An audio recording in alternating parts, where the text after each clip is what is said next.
Hello students, welcome to online classes of MICS Education. সরকারি চাকরির প্রস্তুতির জন্য অন্যতম সেরা প্রতিষ্ঠান। এখানে আপনারা WBCS, railway, PSC, SSC, school service commission, defence এবং অন্যান্য যে কোনো ধরনের রাজ্য সরকারের এবং কেন্দ্রীয় সরকারের চাকরির জন্য প্রস্তুতি নিতে পারেন ইংরেজি এবং বাংলা উভয় মাধ্যমেই। অভিজ্ঞ শিক্ষকের দ্বারা প্রশিক্ষণ দেওয়া হয়। এছাড়া প্রতি সপ্তাহে অনলাইন মক টেস্ট এবং প্রতি মাসে মাসিক মক টেস্টের মাধ্যমে আমরা ছাত্রদের সার্বিক মূল্যায়ন করে থাকি। এছাড়া সমস্ত ক্লাসের স্টাডি মেটেরিয়াল আমরা স্টুডেন্টদের পিডিএফ হিসেবেও প্রোভাইড করে থাকি। সমস্ত লাইভ ক্লাসের রেকর্ডিং দেওয়া হয়। তাহলে আজকেই যোগাযোগ করুন আমাদের সাথে নিচে দেওয়া নাম্বারগুলিতে এবং সরকারি চাকরির প্রস্তুতির জন্য নিজেকে আরেক ধাপ এগিয়ে নিয়ে যান। ধন্যবাদ। আগের ক্লাসে আমরা ওই বেদিক সিভিলাইজেশন সম্পর্কে পড়ছিলাম। আমরা ইংলিশ ভার্সনে বলেছিলাম যে এই ক্লাসগুলো শুধুমাত্র তারাই করবে যারা ডব্লিউবিসিএস মেন্স বা সেন্ট্রালের যে এক্সাম গুলো দিতে চাও সেই এক্সামের জন্য তারা করবে। যারা এমনি স্টেটের এক্সাম, ওয়েস্ট বেঙ্গল পুলিশ বা এমনি ছোটখাটো বেঙ্গলি ভার্সনের যে ক্লাস গুলো করি সেগুলো করলে এনাফের থেকে অনেক বেশি থাকে। এই ক্লাসগুলো তাদের জন্যই যারা ডব্লিউবিসিএস মেন্স পরীক্ষা বা ডব্লিউবিসিএস পরীক্ষা দিতে চাও বা ইউপিএসসি দেওয়ার ইচ্ছে রয়েছে বা সেন্ট্রালের সিজিএল, সিএইচএসএল, এমটিএস এই লেভেলে যে এক্সাম যদি দিতে চাও যেগুলো ইংলিশ ভার্সনে কোশ্চেন থাকে, এই ক্লাসগুলো তাদের জন্য। কারণ এখানে অনেক বেশি ভাস্ট পড়তে হবে যেগুলো এমনি অন্যান্য স্টেটের এক্সামের ক্ষেত্রে কিন্তু লাগে না। ওকে, তো অলরেডি যারা আছো, যেহেতু গ্রুপে পরে আরো অনেকে জয়েন হয়েছো, জিনিসটা জানো না, তো তাদের জন্য বলছি তোমাদের কাছে এই ক্লাসগুলো কিন্তু অনেকটা মাথার উপর দিয়ে যাবে। ওকে, তো তারা যাদের মনে হবে যে এটা একটু মাথার উপর দিয়ে যাচ্ছে তারা ক্লাস থেকে লেফট হয়ে যাবে, কোনো অসুবিধা নেই। ওকে, দেখো, তো আগের ক্লাসে আমি তোমাদের পড়িয়েছিলাম যে বেদিক গডস অব্দি পড়িয়েছিলাম। কিছু গড, ইন্দ্র তখন মেন গড ছিল যাকে আমরা ওয়ার গড বলে থাকি। ফায়ার গড হিসেবে আমরা অগ্নিকে বলে থাকি। Intermediate between god and men হিসেবে বলা হয়, অর্থাৎ দেবতাদের পুরোহিত হিসেবে আমরা অগ্নি দেবতাকে বলে থাকি। অগ্নি দেবতা যেমন আমাদের পুরোহিতরা কি করে, আমাদের যে মেসেজ বা কথাবার্তা সেগুলো ভগবানের কাছে পৌঁছে দেয় অ্যাকর্ডিং টু, মানে কি বলবো, অ্যাকর্ডিং টু আমাদের সনাতন ধর্ম, হিন্দু ধর্ম। তো সেই হিসাবে অগ্নিদের পুরোহিত দেবতা, যারা হাইয়েস্ট পজিশনে তিনটে দেবতাকে ইন্দ্র, অগ্নি আর বরুণকে বলা হয়েছে। তিনজন খুবই বেশি সিগনিফিকেন্ট ছিল। বরুণ দেবতা যা আমরা বৃষ্টি দেবতা জানি, এছাড়া ক্লাউড, মেঘ, oceans, river regulate sun, dawn, day, night and ritu, অর্থাৎ যে বিভিন্ন ঋতু হয়ে থাকে, ঋতু পরিবর্তনের কারণ হিসাবে বরুণকে বলা হয়। মেল গডের মধ্যে আমরা সূর্য দেবতা, সান মধ্যে সূর্য দেবতা, গড অফ দ্য লাইট বলা হয়। আমি বলেছিলাম দুটো পুষান দেবতার আমরা উল্লেখ পাই, একটা PUSAN পুষান আর একটা PUSHAN পুষান। তো দুটোর পুষানের মধ্যে একটা PUSAN, যেটাকে আমরা শূদ্রদের দেবতা বলি, যেটাকে গার্ডিং রোডস, অর্থাৎ যেরকম রাস্তাকে গার্ড দেওয়া থেকে শুরু করে স্টেরি ক্যাটেল লাইট, অর্থাৎ বিভিন্ন গবাদি পশু সংরক্ষণের জন্য এই দেবতাকে বলা হয়। আর একটা গড অফ দ্য ম্যারেজ হিসেবে আমরা পুষানকে বলে থাকি। তো এরকম গডের আমরা উল্লেখ পাই পুষান দেবতা হিসেবে। ওকে, নেক্সট দেখো, আমরা হচ্ছে ডাইরাসের নাম পেয়েছিলাম গড অফ দ্য হেভেন বলা হয়। Vishnu, activities of the sun, সূর্যের যে পাওয়ারকে কন্ট্রোল করার জন্য বিষ্ণু দেবতা। বায়ু দেবতা আমরা অলরেডি জানি। এছাড়া যম দেবতা আমরা জানি, যম হচ্ছে মৃত্যু দেবতা হিসেবে বলা হয়ে থাকে। আর রুদ্র, আমরা যে পশুপতি শিব যেটা পেয়েছিলাম ইন্দাস ভ্যালি সিভিলাইজেশনে, তারই ফর্ম হিসেবে আমরা রুদ্রর এখানে উল্লেখ পেয়ে থাকি। ওকে, যেটা শিবের উল্লেখ পাই না, কিন্তু শিবের একটা ফর্ম যেটা রুদ্রর আমরা উল্লেখ পেয়ে থাকি। ওকে, আচ্ছা, নেক্সট দেখো, আমরা কিছু ফিমেল ডেইটির কথা, অর্থাৎ কিছু মানে নারী দেবতার আমরা উল্লেখ পাই। দেবী সাবিত্রীর আমরা উল্লেখ পাই, যেটাকে গডেস অফ দ্য লাইট, এবং গায়ত্রী মন্ত্র যাকে ডেডিকেটেড করা হয়েছে।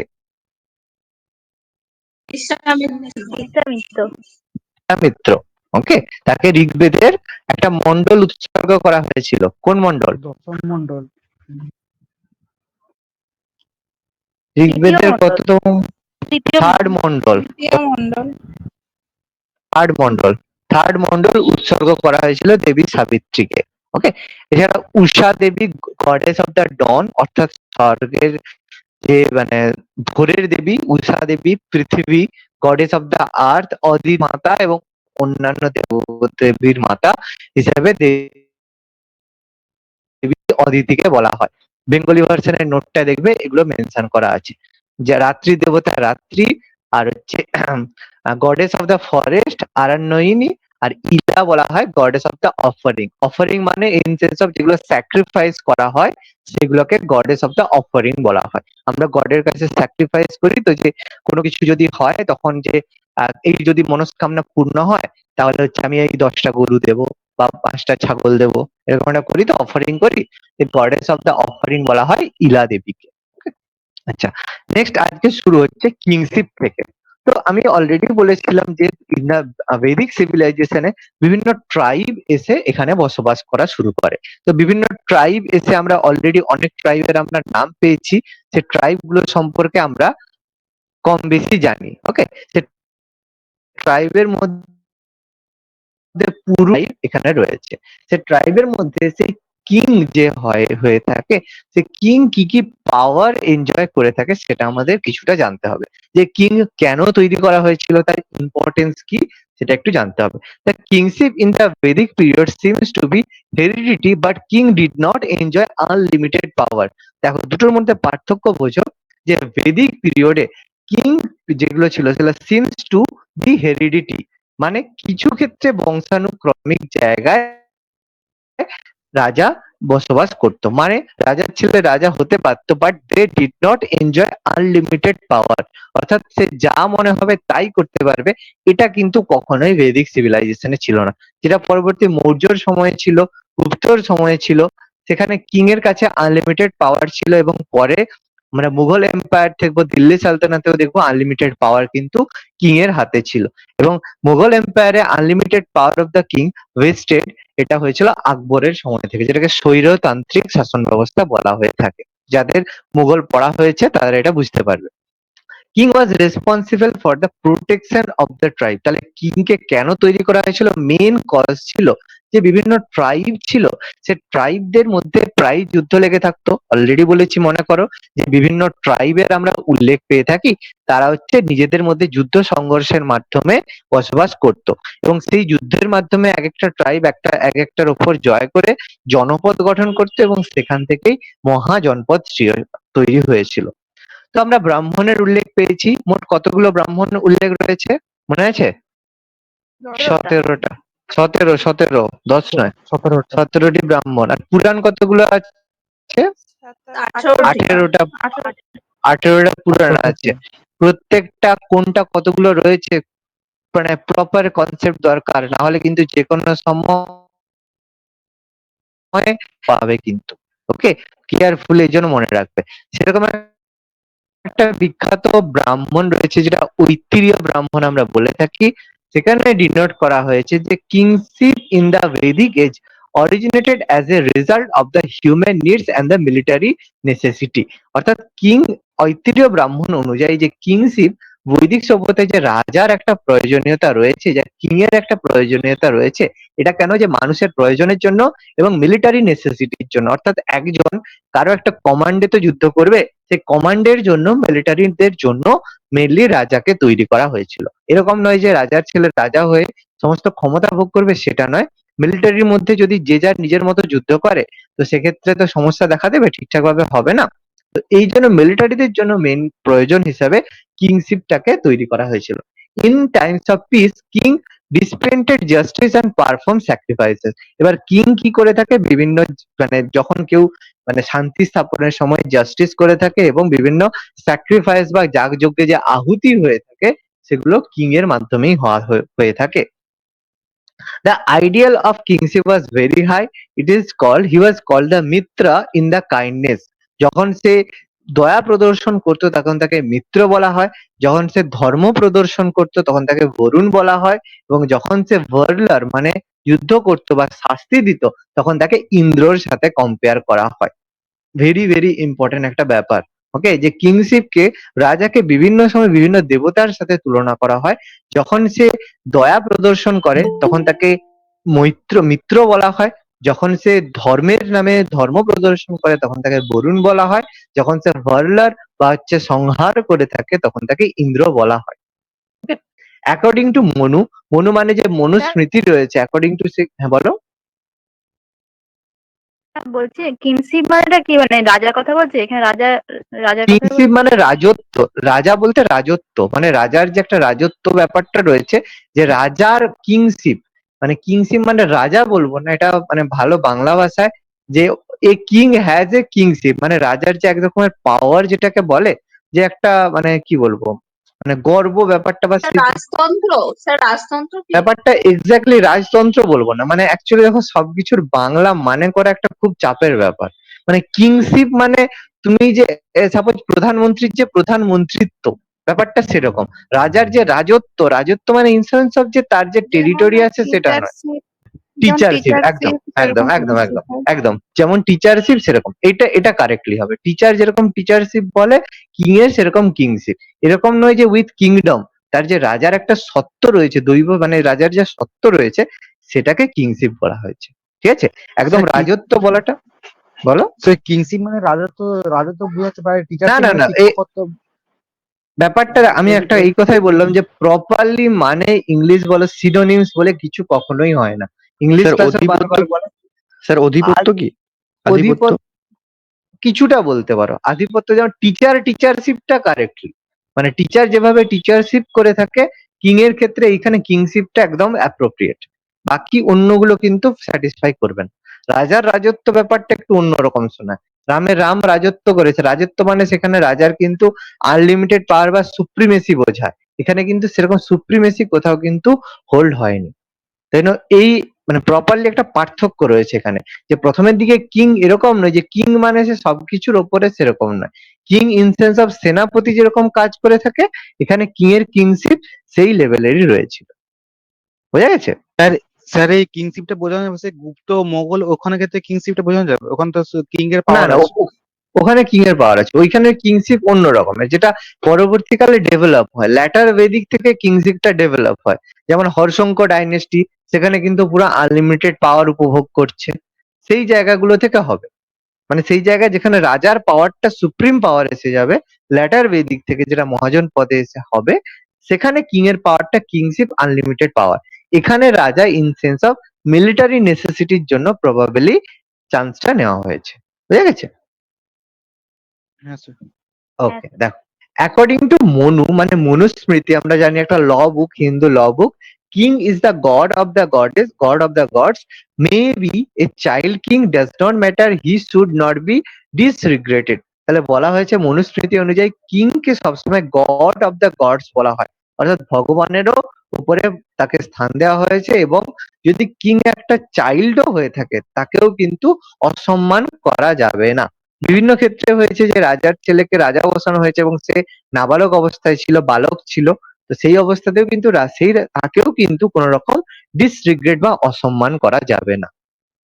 ওকে, দেখো, নেক্সট হচ্ছে পপুলার অ্যাসেম্বলিজ। আমরা মোটামুটি পড়েছিলাম সভা, সমিতি, বিধত, এরকম কিছু পড়েছিলাম। তো সেইগুলো সম্পর্কে আমাদের কিছু জিনিস জানতে হবে। যে Sabha Samiti control by the affairs of the Vedic state. এবং সভা সমিতি কিন্তু প্রাথমিক অবস্থায় বলেছিল, মনে করো সভা সমিতির গুরুত্ব কিন্তু অপরিসীম ছিল। কারণ রাজাকে কিন্তু সভা আর সমিতির যে মানে কথা মান্য করে টোটালি চলতে হতো। তাহলে সভা সমিতিকে আমরা প্রেজেন্টলি কিছুটা কম্পেয়ারও করতে পারি। ওকে, আমি এক্ষুনি বলবো যে সভাকে আমরা প্রেজেন্টলি কার সাথে কম্পেয়ার করি এবং সমিতিকে আমরা কার সাথে কম্পেয়ার করি, সেটা আমি এক্ষুনি বলছি। দেখো, আমরা একটা সভাকে লোকসভা, সভা আর সমিতিকে লোকসভা রাজ্যসভার সাথে কম্পেয়ার করে থাকি। এবার কোনটা কার সাথে কেউ বলতে পারবে? সভাকে কার সাথে? সমিতিটা হচ্ছে লোকসভা, স্যার, আছে সভাটা হচ্ছে সমিতিটা রাজ্যসভা। একদম, সমিতিটা লোকসভা আর সভাটা রাজ্যসভা। ওকে, ভেরি গুড। তো এটা আমি একটু পরেই দেখাচ্ছি। যে সভা সমিতি কন্ট্রোল করে থাকে ভেদিক স্টেটকে, বিভিন্ন স্টেটের মধ্যে যে কাজকর্ম হবে বা পলিসি গ্রহণ হবে সেগুলো সভা সমিতি কন্ট্রোল করে। Two assemblies, this two assemblies was called as the daughter of the Prajapati. মনে করে দেখো, আমি লিখিয়েছিলাম, এটা কোন বেদ অনুযায়ী বলো? এটা লিখিয়েছিলাম কোন বেদ অনুযায়ী বলা হয়েছে যে সভা সমিতি প্রজাপতি ব্রহ্মার দুটি কন্যা? বলো, বেঙ্গলি ভার্সনের নোটে লেখা আছে, ডিনাই করলে হবে না, আমি লিখেছিলাম, আমার মনে আছে। আসবে শাশ্বতী, মধুকৃষ্ণ? ঋগ্বেদ মনে হচ্ছে। ঋগ্বেদ স্যার। মনে করো, মনে করো। Sir Maitri? Atharvaveda. Atharvaveda, very good. অথর্ববেদে দেখো লেখা আছে, দেখবে সভা সমিতিকে তোমার হচ্ছে প্রজাপতি ব্রহ্মার দুটি সন্তান বা মহিলা যমজ সন্তানও বলা হয়েছে, টুইনস বলা আছে, দেখবে এটা লেখা রয়েছে অথর্ববেদে। নোটসটা খুলবে, সুন্দরভাবে লেখা আছে। ওকে, সেই কারণে two assemblies was called the two daughters of the Prajapati. The Sabha was the body of the elders on দেখো, Sabha was the body of the elders and constituted mainly of the Brahmins and the rich patrons who control the regency of the king and used to advise the king. Its male members are called the Sambhai and female the Sambhati. এই দুটো নামে বলা হয়, সম্ভয় আর সম্ভতি বলা হয়। তো সভা কিভাবে কনসিস্ট হয়? সভার মধ্যে জেনারেলি যারা বয়স্ক হয় তারা এবং মেনলি ব্রাহ্মণরা ওখানে থাকে, আর রিচ প্যাট্রনস থাকে, তাদেরকে কি বলা হয় মনে আছে? ধনীদেরকে কি বলা হতো? অর্থবান ধনীদেরকে পণি। ষষ্ঠী। শ্রেষ্ঠী। মঘবন বলা হতো, শ্রেষ্ঠী মঘবন নয়, বলা হয়। মঘবন বলা হতো। শ্রেষ্ঠী কাদের বলা হতো? আর পণি কাদের বলা হতো? স্যার উনি বণিকদের। অনার্য বণিকদের। অনার্য বণিকদের পণি বলা হতো। আর শ্রেষ্ঠী বলা হতো যারা পরবর্তী বৈদিক যুগে যারা আর্য বণিক ছিল তাদের শ্রেষ্ঠী বলা হতো। দুটোর পার্থক্য আছে, আমি যখন পড়িয়েছিলাম ক্লোজ ভাবে বলেছিলাম, ক্লাসগুলো মন দিয়ে ভালো করে শুনবে, তাহলে ক্লাসগুলো বুঝতে পারবে। নাহলে ডেফিনেট পণিও একজন বণিক, শ্রেষ্ঠীও একজন বণিক, দুটোর মধ্যে পার্থক্য আছে। ক্লাসগুলো আরেকবার রিপিট করে শুনবে, নাহলে কিন্তু এগুলো কিন্তু এমসিকিউ যখন করতে যাবে টোটালি মাথার উপর দিয়ে চলে যাবে, পাস দিয়ে অ্যান্সার যাবে, ভুল করে দিয়ে আসবে। স্লাইড এগুলোই ডিফারেন্স রয়েছে, ভালোভাবে এই জিনিসগুলো মাথায় ঢোকাতে হবে, ঠিক আছে? তো সভা জিনিসটা দেখো, আমি এই জন্যই বললাম এখানে ক্লাসগুলো করতে গেলে প্রিভিয়াস ক্লাসগুলোর উপর ভালো রকম একটু দখল থাকা দরকার, নাহলে কিন্তু এখানে ক্লাসগুলো অনেকটাই মাথার উপর দিয়ে যাবে, বারবার আমি বলেছি। ওকে, দেখো সভা consist of the এল্ডার and the constitute mainly with the ব্রাহ্মণ, জেনারেলি বয়স্কদের নিয়ে এবং যারা অর্থবান লোক হয়ে থাকে তাদেরকে নিয়ে এই সভা গঠিত হতো। তার মধ্যে যারা মেল মেম্বার থাকতো তাদেরকে সম্ভয় বলা হতো, যারা ফিমেল মেম্বার থাকতো তাদেরকে সম্ভতি বলা হতো। বলেছিলাম এই সময় আর্লি বেদিক এজে নারী পুরুষ সবাই নির্বিশেষে কিন্তু এখানে জয়েন করতে পারতো সভা বা সমিতিতে। এই জন্য বলা হয়েছে, দেখো সভাকে কম্পেয়ার করা হয় কাউন্সিল অফ দ্য স্টেট অর্থাৎ রাজ্য সভার সাথে তুলনা করা হয়। একটু আগেই হলো কথাটা, সভাকে আমরা কম্পেয়ার করতে পারি রাজ্য সভার সাথে। ওকে, এবং সমিতিকে আমরা কম্পেয়ার করি যে হাউস অফ দ্য পিপল অর্থাৎ বর্তমান প্রেজেন্ট লোকসভার সাথে। Okay, samiti was the house of the common people and its member was called the বিশ্ব। ওকে, বিশেষ বলা হতো, its head was called the Ishan and the pati. These are the responsible for the people for their work and were elected by the common people. খুবই গুরুত্বপূর্ণ, জনগণের দ্বারা নির্বাচিত প্রতিনিধিদের নিয়ে সমিতি গঠন করা হতো, এই জন্য এটাকে house of the common people লোকসভার সাথে কম্পেয়ার করা হয়ে থাকে। ওকে, মেম্বারকে বিশ্ব বলা হতো, আর বিশ্ব এই সেন্সে বলা হতো, এখান থেকে আমরা পরবর্তীকালে ওই যে বিশ্ব প্রজাপতি, যে বিশ্বর কথা জানি, সেই বিশ্ব বলা হতো, এবং এর হেড যে হতো তাকে ঈশান বলা হতো অথবা পতি বলা হতো। এখান থেকেই সে ব্রজপতি ব্রজপতি যে টার্মটা এসেছে, এখান থেকে পতি টার্মটা এসেছে, কোনো কিছুর হেডকে সবসময় পতি বলা হয়ে থাকে। ওকে, এটাকে দেখো house of the common people বলা হয়ে থাকে। দেখো সমিতি বললাম control by the king, control the king and the participate in the election of the king. It can be compared with the today's Lok Sabha, মানে house of the Commons হিসাবে বলা হয়ে থাকে। অলরেডি বললাম সভাকে আমরা রাজ্যসভার সাথে কম্পেয়ার করি আর সমিতিকে আমরা লোকসভার সাথে কম্পেয়ার করি। ওকে, এবং সমিতি কিন্তু টোটালি রাজার যে কার্যকরী সেটাকে কন্ট্রোল করতে পারে। আমরা এখনো বলতে পারি লোকসভা যেমন আমাদের যে পিএম বা প্রেসিডেন্ট হয় তাকে টোটালি কন্ট্রোল করতে পারে, সেই সময় কিন্তু এই অবস্থাটাই ছিল। দেখো কত হাজার বছর আগের ব্যাপার, তখন থেকে কিন্তু এতটা মডিফাইড ফর্মে বৈদিক সিভিলাইজেশন ছিল, এবং সমস্ত কিছু এডুকেশন থেকে শুরু করে প্রত্যেকটা জায়গা একদম টপ লেভেলের ডেভেলপ ছিল early Vedic age. Very very developed, সমস্ত কিছু ঠিকঠাক ছিল। Okay, the sabha was the older institution, it exist in the early Vedic age. সভা একটা সব থেকে ওল্ডার ইনস্টিটিউশন বলা হয়ে থাকে, সব থেকে প্রাচীন সংগঠন বলা হয়। আর Samiti was the product of the development and emerge during the later Vedic age. পরবর্তীকালে দেখো এই সমিতির পাওয়ার বৃদ্ধি পায়, the product of the development and emerge during the later Vedic age. Sabha আর সমিতির মধ্যে এই পার্থক্য। ওকে, দেখো এবার নেক্সট দেখো অথর্ববেদ। আমরা অলরেডি বেদটা পড়েছি, এখানে অথর্ববেদ কথাটা কেন বলবো, কারণ অথর্ববেদের মধ্যে আমরা এক্সট্রা কিছু জিনিস পেয়ে থাকি যেগুলো আমাদের আলোচনার বিষয়বস্তুর মধ্যে পড়বে। The Atharvaveda, there is a two, এখানেই দেখো the Atharvaveda, this two assemblies are described as the uterine sister and the daughter of the Prajapati. একটু আগেই ব্যাপারটা হলো কোন বেদে উল্লেখ আছে, অলরেডি আমি একটু আগেই বলেছি। The last later Vedas recorded the Sabha function as the court of the justice. পরবর্তীকালে ল্যাটার বৈদিকে কি এসে যায়, সভা সমিতির গুরুত্বটা কমে যায় এবং সভাকে তৈরি করা হয় the court of the justice. মানে তাদের কোনো পাওয়ার থাকবে না, তারা শুধুমাত্র বিভিন্ন কেউ যদি ভুল করে থাকে তার বিধান দিয়ে থাকবে। বিধান কথাটা কি দেখবে বিভিন্ন সময় বলা হয় যে বিধান দিতে। বিধান মানে কি, যদি কেউ একটা কোনো কিছু সমাজের বাইরের কাজ করে থাকে তার কি শাস্তি হওয়া উচিত সেটা মেনশন করবে সভা। মানে এই জায়গায় যেমন রাজ্যসভায় আমাদের মেনশন করে থাকে বিভিন্ন অর্থ সংক্রান্ত যে বিভিন্ন নীতি সেগুলো বলে থাকে, কিন্তু পাওয়ার থাকে না।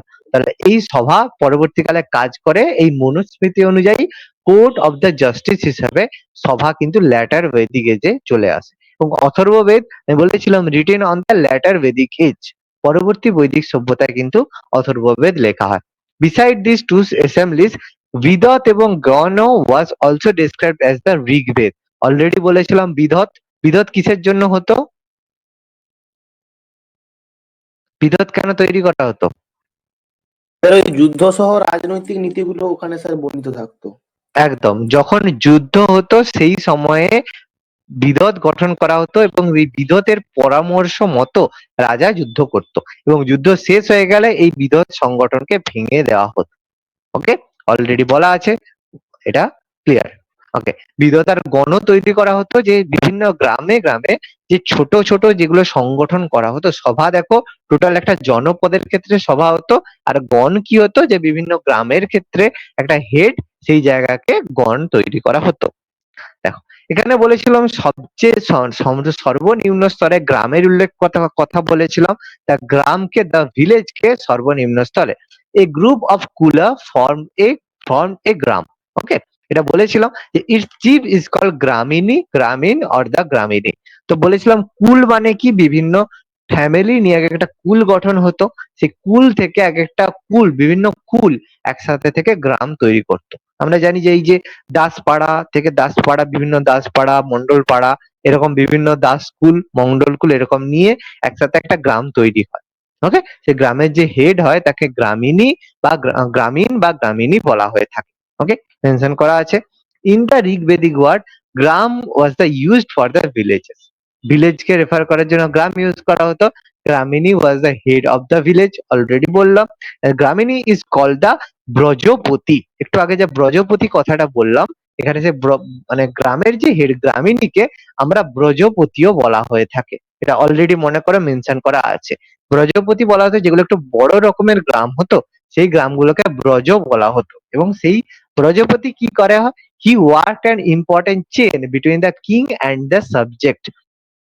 অর্থাৎ একটা রাজার অধীনে অনেকগুলো গ্রাম থাকতো, সেই গ্রামের যে হেড হতো ব্রজপতি বা গ্রামিনী, সে কি করতো, সেই গ্রামের যে সমস্যাগুলো সেগুলো রাজার কাছে নিয়ে যেত। সে রাজা সেই অনুযায়ী বিভিন্ন ধরনের মানে নীতি গ্রহণ করত। ওকে, ব্রজপতি, ব্রজপতি আর গ্রামিনী একই সেন্সে। যদি সেটা ছোট গ্রাম হয় তখন সেটাকে গ্রামীণ বা গ্রামিনী বলবো, আর যদি বড় গ্রাম হয় তখন সেটাকে ব্রজপতি বলবো। ওকে, স্যার বলো বলো বলো। স্যার বলছি এক জায়গায় পড়েছিলাম ব্রজপতি হচ্ছে যারা গোচারণ ভূমি দেখাশোনা করে, তাহলে দুটোই কি হবে স্যার? একই, দেখো একটা খুব ভালো একটা কথা বলেছো, খুব ভালো। দেখো গোচারণ ভূমি যারা দেখা যায় তাদেরকে অবশ্যই ব্রজপতি বলা হয়। এবার তখনকার দিনে যে পাওয়া, যেটা হচ্ছে অর্থের যে প্রধান সোর্স ছিল, তখনকার দিনে তো কারেন্সি ছিল না। কে বড়লোক কে হতো, যার কাছে বড় রকমের গরু থাকতো, তাহলে যে গরুর দেখাশোনা করবে সে সবচেয়ে বড় লোক, যার কাছে বেশি গরু থাকবে তাহলে সে ব্রজপতি। তাহলে বড় গরু কার কাছে থাকবে? যার কাছে বড় গ্রাম আছে। শুধু গ্রাম দেখাশোনাকে ব্রজপতি নয়, দেখো গ্রামের যে হেড হয়ে থাকে গ্রামিনী, সে গ্রামিনীকেই ব্রজপতি বলা হয়। মানে তখন দেখো সম্পদ ইনসেন্স অফ গরু দিয়ে হতো বা কাউ দিয়ে হতো। তার মানে যার যেই গ্রামে বেশি পরিমাণ গরু আছে সেই গ্রাম বেশি বড় লোক বা বেশি বড়, তাহলে সেখানকার যে হেড হবে তাকে ব্রজপতি বলা হবে। বুঝতে পারলাম মধুকৃষ্ণ? হ্যাঁ স্যার। হ্যাঁ স্যার। ওকে, খুব ভালো কোশ্চেন করেছো।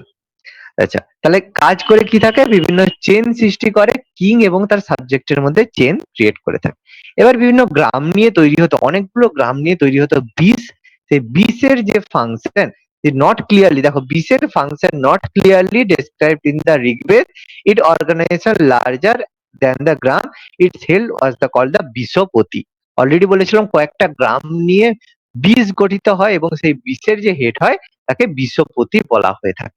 তবে এটা টোটালি ক্লিয়ার নয়, বিভিন্ন জায়গায় বলা হয় যে অনেকগুলো গ্রাম নিয়ে বীজ গঠন হতো, তবে এটা নিয়ে ঋগ্বেদে টোটালি ক্লিয়ার ভাবে মেনশন করা নেই। তো এমনি যদি আমাদের কোশ্চেন আছে বলবো কয়েকটা গ্রাম নিয়ে বীজ গঠিত হতো। এরকম কয়েকটা বীজ নিয়ে গঠিত হতো এক একটা জন। It was also compared of people but larger than the vish. দেখো এই দেখো লার্জার দ্যান দ্য বীজ বলা হয়ে থাকে যে বীজের থেকে বড় যে একটা সংগঠন তাকে বলা হতো জন। ওকে, তাকে বলা হতো জন, এবং জন মানে দ্য পিপল কে জন বলা হয়ে থাকে। The Rig-Ved reflects the administration of the Jano called the Rajan and the commander of the Jano called the Gopa বা Gupta. ওকে, অলরেডি বলেছিলাম যে জনের হেড হয়ে থাকে তাকে আমরা রাজা বা রাজন বলে থাকি, এবং যা কমান্ডার অফ দ্য জন, যে হচ্ছে সেনাপতি হয়ে থাকে, তাকে গোপ বলা হয়ে থাকে। তো কিছু কিছু সেন্সে দেখো কিছু কিছু ক্ষেত্রে এই রাজন আর গোপ সেম ব্যক্তি হয়, কিছু কিছু ক্ষেত্রে আলাদা হয়ে থাকে। তাহলে বিভিন্ন বইয়ে লিখবে রাজন অথবা গোপ সেম বলা আছে, কিছু কিছু বই আবার আলাদা বলা আছে। দেখো সব জায়গায় সেম নাও হতে পারে, আবার অনেক জায়গায় সেম হতে পারে। যদি সেটা একটু ছোট হয় তাহলে সেখানকার যে রাজন হবে সেই গোপ হবে, আর যদি সেটা একটু বড় টাইপের গ্রাম হয়ে থাকে সেখানে রাজন একজন ব্যক্তি হবে আর গোপ একজন ব্যক্তি হবে। গোপ জেনারেলি হয় যে কমান্ডার অফ দ্য জন, মানে যেটাকে সেনাপতি বলা হয়ে থাকে তাকে জেনারেলি গোপ বলা হয়ে থাকে। এবং যেখানে সেনাপতি আর অ্যাডমিনিস্ট্রেটর একই ব্যক্তি হয়ে থাকে তাকে সেখানে রাজন আর সেম হবে, আর যেখানে আলাদা হবে সেখানে রাজন আলাদা গোপ আলাদা। ক্লিয়ার সবার? স্যার বলো বলো। হুম, স্যার ওই যে মহাজন পথের যে জনগুলো, স্যার এই জন একদম কি সেই এখান জন? থেকে অবশ্যই এটাই তো টোটালি রিলেটেড। তো যে ঋগ্বেদিক এজটাই, এটাই তো পরবর্তীকালে বিভিন্ন জন এরাই তো গঠিত হয়ে মহাজনপদ গঠন করছে। এটা তো এরই এগিয়ে ফর্ম, মানে জিনিসটা বড় হয়ে হয়ে আস্তে আস্তে এই জনই তো আস্তে আস্তে জনপদ গঠন করবে, নিজেদের মধ্যে লড়াই করবে, যারা জিতবে তারাই এরকম ভাবে জনের মধ্যে মগজ আস্তে আস্তে এরকম করতে করতে জনপদ থেকে বড় মহাজনপদে পরিণত হবে। একদম অবশ্যই এগুলোরই তো মডিফাইড ফর্ম হিসেবেই মহাজনপদ এসেছে। এবং এরই কন্টেম্পোরারি টাইমে যখন এই জিনিসগুলো হচ্ছিল ল্যাটার বেদিক সময়, সেই সময় তো এই প্রতিবাদী ধর্ম আন্দোলন মানে বৌদ্ধ ধর্ম জৈন ধর্ম যেটা তোমাদের এখন চলছে সেটাই পড়ানো হয়, একই সময়ের কন্টেম্পোরারি কাজ। বোঝা গেছে অভিষেক? হ্যাঁ স্যার, বোঝা গেছে। আচ্ছা মধুকৃষ্ণ কিছু বলছিলে, বলো।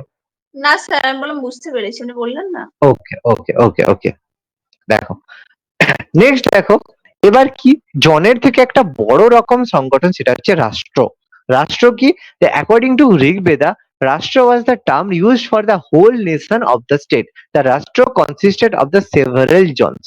অবভিয়াসলি বিভিন্ন জন একসাথে গঠিত হয়ে রাষ্ট্র গঠন করে, অর্থাৎ বিভিন্ন জন, যেটাকে জনপদ বলে থাকি, জনপদটাকে একটু মডিফাইড ফর্মে রাষ্ট্র হিসাবে বলা হয়। ওকে, সেই জনপদ রাষ্ট্র একই, মানে মহাজনপদ রাষ্ট্র প্রায় একই রকমেরই ব্যাপার, বিভিন্ন জায়গায় বিভিন্ন রকম টার্ম দেয়া হয়ে থাকে। ওকে, আচ্ছা নেক্সট দেখো royal officials and the ministries. অর্থাৎ এই যে বিভিন্ন কাজ হতো বা বিভিন্ন সংগঠন ছিল তাদের মধ্যে কিছু রয়্যাল অফিসার্স থাকবে। রয়্যাল অফিসার্স মানে বিভিন্ন কাজকর্ম, অর্থাৎ বিভিন্ন পুজো করার জন্য একজন থাকবে, সেনাপতির দায়িত্বে একজন থাকবে, একজন বিভিন্ন এক জায়গা থেকে আরেক জায়গায় যে সংবাদ নিয়ে যাওয়ার জন্য থাকবে। তো এইরকম বিভিন্ন রয়্যাল অফিসার্স ছিল, তার মধ্যে গুরুত্বপূর্ণ ছিল পুরোহিত, সেনানি, গ্রামিনী এবং দূত। এগুলো ছিল সেখানকার মধ্যে গুরুত্বপূর্ণ কিছু রয়্যাল অফিসার্স। তার মধ্যে পুরোহিত কারা? The king had to maintain a council of minister including the পুরোহিত। অলরেডি বললাম যে সভার ক্ষেত্রে যে একজন পুরোহিত মাস্ট ছিল, অর্থাৎ প্রত্যেক রাজাকে তার স্যাক্রিফাইসের জন্য একজন পুরোহিতের উপর ডিপেন্ড করতে হতো। সেই পুরোহিত হিসেবেই আমরা বিশ্বামিত্রের নাম পেয়েছি, বশিষ্ঠের নাম পেয়েছি। সেই পুরোহিত সবচেয়ে টপ লেভেলের, রাজার সবচেয়ে টপ লেভেলের পরামর্শদাতা বা রাজার সাথে থাকার রেসপেক্টে সব থেকে উপরে থাকে পুরোহিত। এই পুরোহিত বা priest advice the king of the state, king in the state affairs and all the religious matter. অর্থাৎ কোন দেশের সাথে যুদ্ধ করার প্রয়োজন রয়েছে, কোন দেশের সঙ্গে শান্তি করার প্রয়োজন রয়েছে, বিভিন্ন এছাড়া এই কাজটা করলে ধর্ম বিরুদ্ধ কাজ কিনা, এই সমস্ত কিছু রাজাকে বলবে পুরোহিত। ওকে, হেল্প করবে ইন দ্য স্টেট অ্যাফেয়ার্স এবং বিভিন্ন religious ম্যাটারে। He accompanied the king ever to the battle, and he had seen it already. We have seen already that Viswamitra and the Vasishtha have exercised their power in the 10 Rajan war. Already আমরা জানি battle of 10 Kings, যেটা 10 রাজার যুদ্ধ বলা হয়ে থাকে, সেখানে আমরা দেখেছি বিশ্বামিত্র এবং বশিষ্ঠ মুনি তাদের যে কাজকর্ম বা তারা কিভাবে সেই যুদ্ধটাকে এফেক্ট করেছিল সেটা আমরা অলরেডি কিন্তু জানি। বিশ্বামিত্র এবং বশিষ্ঠ মুনি related to battle of the 10 kings বা 10 রাজার যুদ্ধ। ওকে, the supreme commander in the armed force was called the senani. Already বললাম যে সেনাপতি যে হয়ে থাকে তাকে সেনানি বলা হয়, কিছু কিছু ক্ষেত্রে গোপ বলা হয়। দেখো গোপ আর এর মধ্যে পার্থক্যটা দেখো, একটু বোঝার চেষ্টা করো। যেই জায়গায় রাজন রয়েছে, অর্থাৎ যেই জায়গায় রাজার পাওয়ার আর হচ্ছে গোপের পাওয়ার, রাজার পাওয়ার আর সেনাপতির পাওয়ার প্রায় একই রকম এবং প্রায় একই ব্যক্তি এবং পাওয়ারের মধ্যে প্রায় ইকুয়াল পাওয়ার উপভোগ করে থাকে, তাদেরকে রাজাকে সেই জায়গায় গোপ বলে থাকি। আর যেই জায়গায় যে সেনাপতি, সে কিন্তু কখনোই রাজার জায়গায় যেতে পারবে না, তাকে আমরা সেনানি বলবো। তাহলে দুটোর মধ্যে পার্থক্য দেখো, স্লাইট ডিফারেন্স রয়েছে। যেমন সিনোনিমস অ্যান্টোনিমসে স্লাইট ডিফারেন্স থাকে, এখানেও দেখো স্লাইট ডিফারেন্স। তাহলে আর্ম ফোর্স হয়ে থাকে, যে বিভিন্ন যে আর্ম ফোর্স বা সশস্ত্র বাহিনী থাকে, তার হেডকে সেনানি বলা হয়ে থাকে। আর দূত কাদের বলা হয়? যারা বিভিন্ন রাজ্যের মধ্যে বা বিভিন্ন জনপদের মধ্যে বিভিন্ন মেসেজ এক জায়গা থেকে অন্য জায়গায় নিয়ে যায়, তাকে দূত বলা হয়। In the Rigvedic we had a number of personalities who were laborers, Bardicial মানে true speaking, and our expert is called the Dutas, who acted the ambassador between the differences. এ দেখো ভেরিডিক্যাল বলে যে সবসময় সত্যি কথা বলে, যেমন এখান থেকে সেই সত্যবাদী যুধিষ্ঠিরের কথা একটা এসে থাকে, সেই ভেরিডিক্যাল তাকেই বলা হয় যে সবসময় সত্য কথা বলে। ওকে, ভেরিডিক্যাল এরকম টাইপের থাকতো। ওকে ওকে, এতটা সবার ক্লিয়ার? স্যার ওকে, দেখো নেক্সট হ্যাঁ, দেখো স্যার। একটা গুরুত্বপূর্ণ একটা পোস্ট ছিল যেটা আমরা প্রায় উল্লেখ পাই, সেটা হচ্ছে রত্নীন। এই রত্নীন কাদেরকে বলা হতো? The minister and the adviser. রত্নীন তাদেরকেই বলা হয়। জেনারেলি যারা হয় দেখো সুতো, rathakar, purab, sparsh etcetera which are important official, collectively they are called the ratnin. All the royal official were responsible to the king. এরা কি কাজ করে রত্নীন বলো তো? অরিজিনালি রত্নীন কাদেরকে বলা হতো বলো?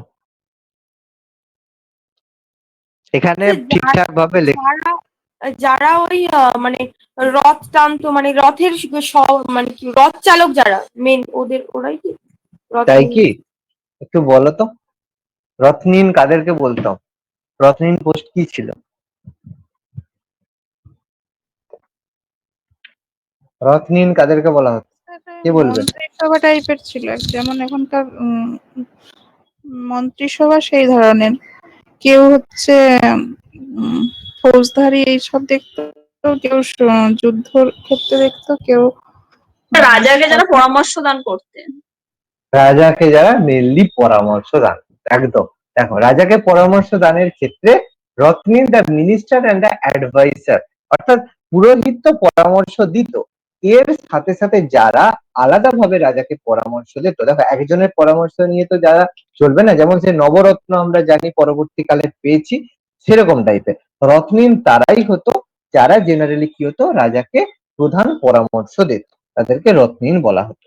ওকে, দেখো এরকম ছিল সুতো, রথকার, কুরাস, স্পর, সেগুলো বিভিন্ন ক্ষেত্রে যারা যারা রাজাকে পরামর্শ দিত তাদেরকে বলা হতো রত্নীপ। ওকে, আচ্ছা, লজ এন্ড স্যার সুতো অর্ডারের স্যার ক্ষেত্রে রথ চালক তো স্যার? বলো। স্যার সুতো রথ চালক হবে তো? হ্যাঁ, রাজার রথ চালক যারা হয়ে থাকে, রাজার যারা রথ চালক তাদেরকে সুতো বলা হয়ে থাকে। একদম সুতো, যেটাকে সুতো, রাজার রথ চালক বা ঘোষক যেটাকে বলে সেটাকে বলা হয়। ঠিক আছে? আর সে স্পর এটাকে যেটা বলা হয়, একদম ঠিক আছে। আচ্ছা,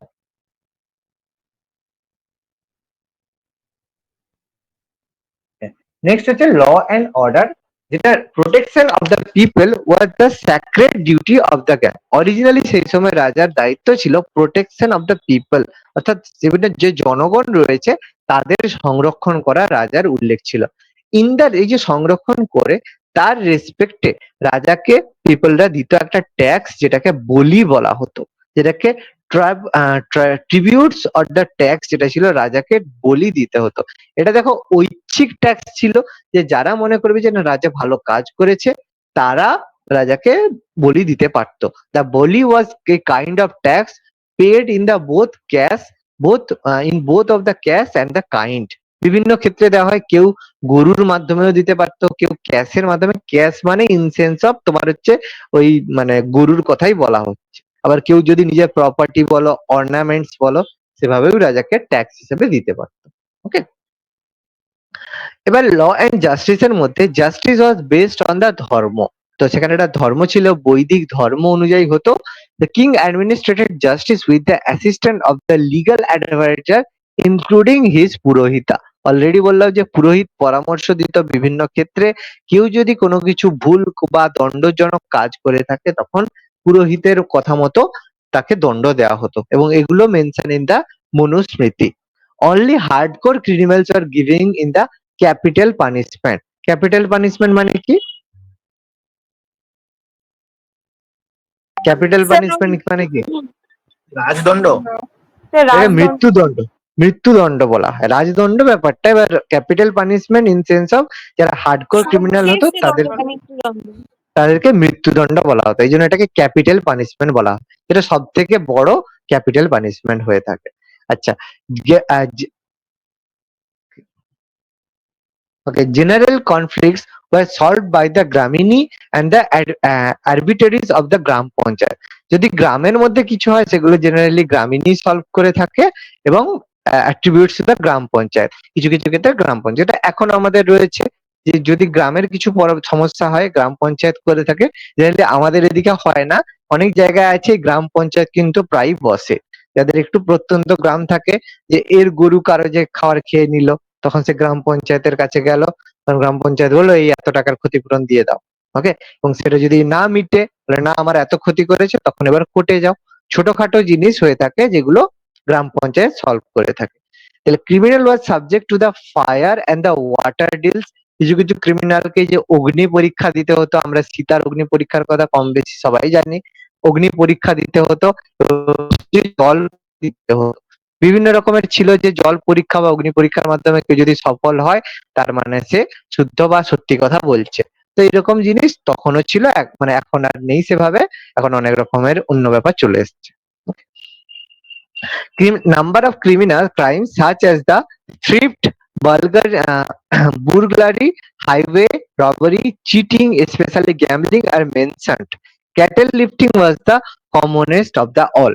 এর মধ্যে থিফট মানে চুরি করা, বার্গারি মানে কাউকে প্রতারণা করা, হাইওয়ে রবারি মানে রাস্তা দিয়ে কেউ যাচ্ছে লুটপাট করা, চিটিং করা বা কাউকে ঠকানো, যেগুলো গ্যামলিং এর মাধ্যমে হতো, এগুলো সব মেনশন আছে। বেশি হতো, সব থেকে বেশি হতো ক্যাটেল লিফটিং। ক্যাটেল লিফটিং মানে স্যার গরু চুরি। গরু চুরি, একদম। বেশি অবশ্যই সেই সময় গরু চুরি ব্যাপারটা, একটু গরুর ব্যাপারটা সবচেয়ে যেহেতু প্রপার ছিল, ওই জন্য গরু চুরি ব্যাপারটা প্রায়ই এটা লক্ষ্য করা যায়। All of the above words indicate that the laws and the justice was quality of the magnitude and punishment were fixed according to the class. তো বিভিন্ন ক্লাসকে তাদের ল অনুযায়ী তাদেরকে শাস্তি দেওয়া হতো। Property was inherited by the sons, অর্থাৎ মানে বাবার ছেলে হবে সে প্রপার্টি গুলো পাবে।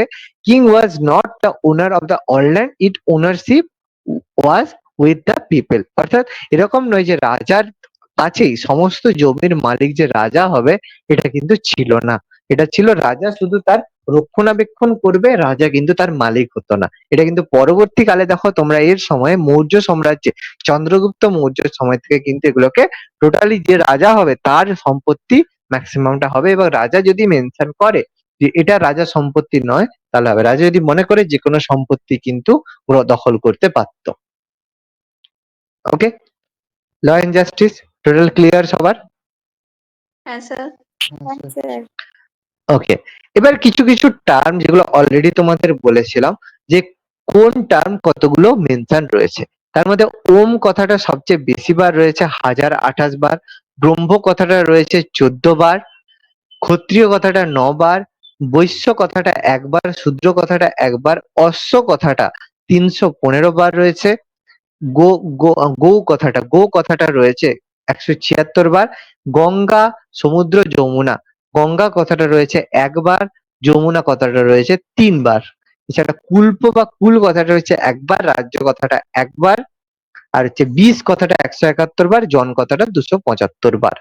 ওকে, তাহলে যেগুলো আমি মেনশন এগুলো মানে এখানে মার্ক করলাম সেগুলো কিন্তু আমাদের একটু মনে রাখতে হবে। ওম কথাটা 1028 বার সবচেয়ে বেশি বার, ব্রাহ্মণ কথাটা 14 বার, এরপর অশ্ব কথাটা 315 বার, গো কথাটা 176 বার, গঙ্গা কথাটা 1 বার, আর যমুনা কথাটা 3 বার। এই দেখো গঙ্গা কথাটা 1 বার আর যমুনা কথাটা 3 বার, এর উল্লেখ বা এর অর্থই হচ্ছে ঋগ্বেদিক যুগে কিন্তু গঙ্গা যমুনার যে উল্লেখটা সেই সময় ছিল না, অর্থাৎ এই সময়ে লোকেরা কিন্তু সপ্ত সিন্ধু অঞ্চলে বসবাস করতো বলে এই সময় কিন্তু গঙ্গা যমুনার আমরা উল্লেখ পাইনি। শেষের দিকে এসে আমরা গঙ্গা যমুনার উল্লেখ মাত্র একবার গঙ্গা কথাটার উল্লেখ পেয়েছিলাম। ওকে, দেখো নেক্সট দেখো এগ্রিকালচার। যে বৈদিক সময় যারা এগ্রিকালচার বৈদিক Aryans how know basic agriculture techniques like adding fertiliser to cut crops with the help of the stickers to arrange water sources.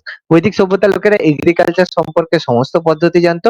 প্রাথমিক অবস্থায় তারা লাঙল বা যেটাকে সিরা নয় সীতা আই থিঙ্ক সীতা হবে, লাঙ্গল বা সিতার বা উলেন ফলা দিয়ে তারা কিন্তু স্যার প্রথম অবস্থায় হ্যাঁ বলো। বলছি ওটা সিঁড়ি হবে, কেন সেটা বলা হয় জমিকে বলা হয় সীতার জমি, হ্যাঁ, জমিকে সীতা, লাঙ্গলকে কিন্তু সির বলা হয়। এসআই এসআই কি হবে স্পেলিংটা বলো। SIRA ওটাই হবে। সিরাই হবে না? সির, হ্যাঁ আচ্ছা সির। আচ্ছা আচ্ছা, সির, ও আচ্ছা সির বলা হয়, আচ্ছা আচ্ছা হ্যাঁ আচ্ছা, ওকে ওকে ওকে, হুম। তো লাঙ্গল কাঠের আয়াস লাঙ্গল, কাকে বলতো? বলো। আয়াস নাকি কি একটা শুনেছিলাম, লোহার তৈরি লাঙলের মতো অয়স পদার্থ। অয়স অয়স অয়স, অয়স। হুম। এটা আছে একটু পরে, এখানে আছে যে কি কি দিয়ে তৈরি হতো, অয়স বলা হতো, লোহাকে অয়স বলা হতো। একদম ঠিক বলেছো। তো এগুলোকে লাঙল জেনারেলি প্রাথমিক অবস্থায় কাঠ দিয়ে হতো, তারপর ফলা হতো যারা প্লাগসিয়ার। এছাড়া কিছু হচ্ছে আহ খানিত্র, যেগুলো হো বলা হয় সেটা হচ্ছে খানিত্র নামে। তারা দত্র যেগুলো সিকেল হয়ে থাকে, প্যারাসিওর যেটা অ্যাক্স বা কুঠার হয়ে থাকে, যেগুলো প্রবাবলি ইউজ করা হতো শিফটিং কাল্টিভেশনের জন্য। শিফটিং কাল্টিভেশন কেন করা হতো? জেনারেলি শিফটিং যেই জায়গায় নদী তখন কিন্তু প্রায় গতিপথ চেঞ্জ করতো, তো যেই জায়গায় নদী চলে যেত তার পাশাপাশি যেই এই চাষবাস করা তারা শুরু করতো। ওকে, এগ্রিকালচারের মধ্যে সাম অফ দ্য এগ্রিকালচার টুল এগুলো দিয়ে তারা ইউজ করতো। ওকে, আচ্ছা, ট্রেডিং এর ক্ষেত্রে trade was the level exchange only in the barter system. Barter system আমরা জানি বিনিময় প্রথার মাধ্যমে হতো। বার্টার সিস্টেম মানে একটা জিনিসের পরিবর্তে আরেকটা জিনিস, যেটাকে স্ট্যান্ডার্ড মিডিয়াম অফ এক্সচেঞ্জ ছিল গরু। গরু সবচেয়ে স্ট্যান্ডার্ড মিডিয়াম অফ এক্সচেঞ্জ ছিল, এবং বেসড অন দা বেশিরভাগ ছিল এটা বার্টার সিস্টেমের ওপরই ছিল। The people involve in the trade in the called is the বাণী। একটু আগেই বললাম যারা বাণিজ্যের সাথে যুক্ত রাখবো আদি বৈদিক যুগে তাদেরকে পানি বলা হতো। Cows were the most favoured medium of exchange, already বললাম গরু সব থেকে উল্লেখযোগ্য মিডিয়াম ছিল এক্সচেঞ্জের জন্য।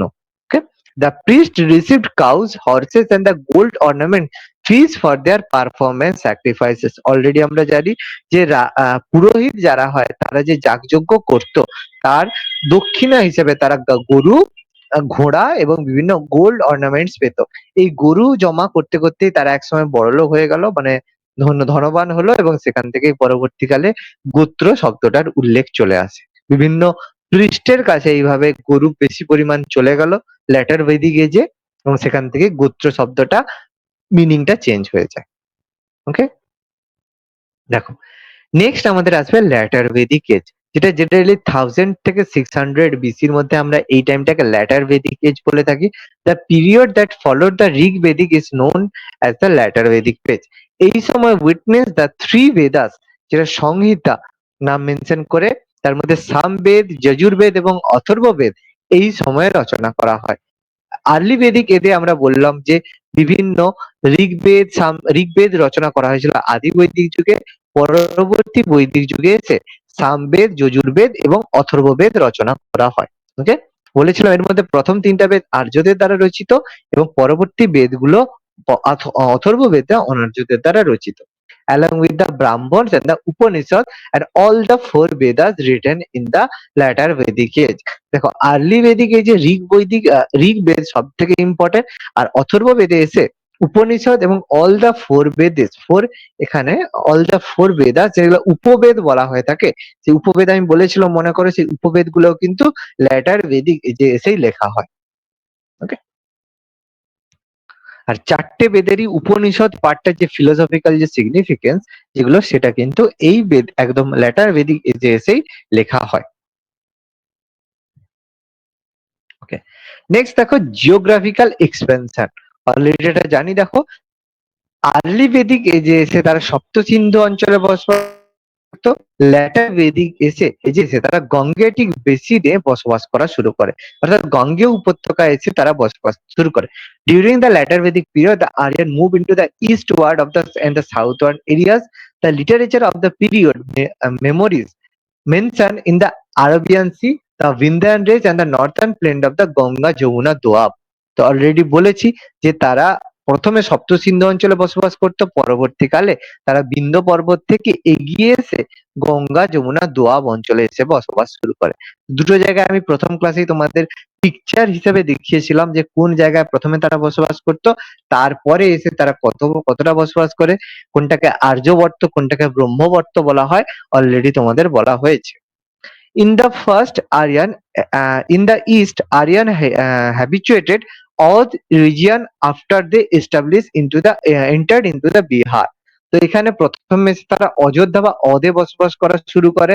তো এই জন্য অযোধ্যাকে কেন্দ্র করে রামায়ণ লেখা শুরু হয়। এই জন্য একটা কোশ্চেন তোমাদের অলরেডি করিয়েছিলাম, মনে করো যে রামায়ণ আর মহাভারতের মধ্যে কোনটাকে আগে লেখা হয়েছে। তাহলে দেখো অদে এসে যে বসবাস শুরু করে, এটাকে বেস করে, এই জায়গাকে বেস করে তাহলে রামায়ণ লেখা শুরু হয়। তার মানে রামায়ণ লেখা শুরু হয় ল্যাটার বেদিক এজে এসে, কিন্তু মহাভারত লেখা শুরু হয়েছিল আর্লি বৈদিক এজে এসে।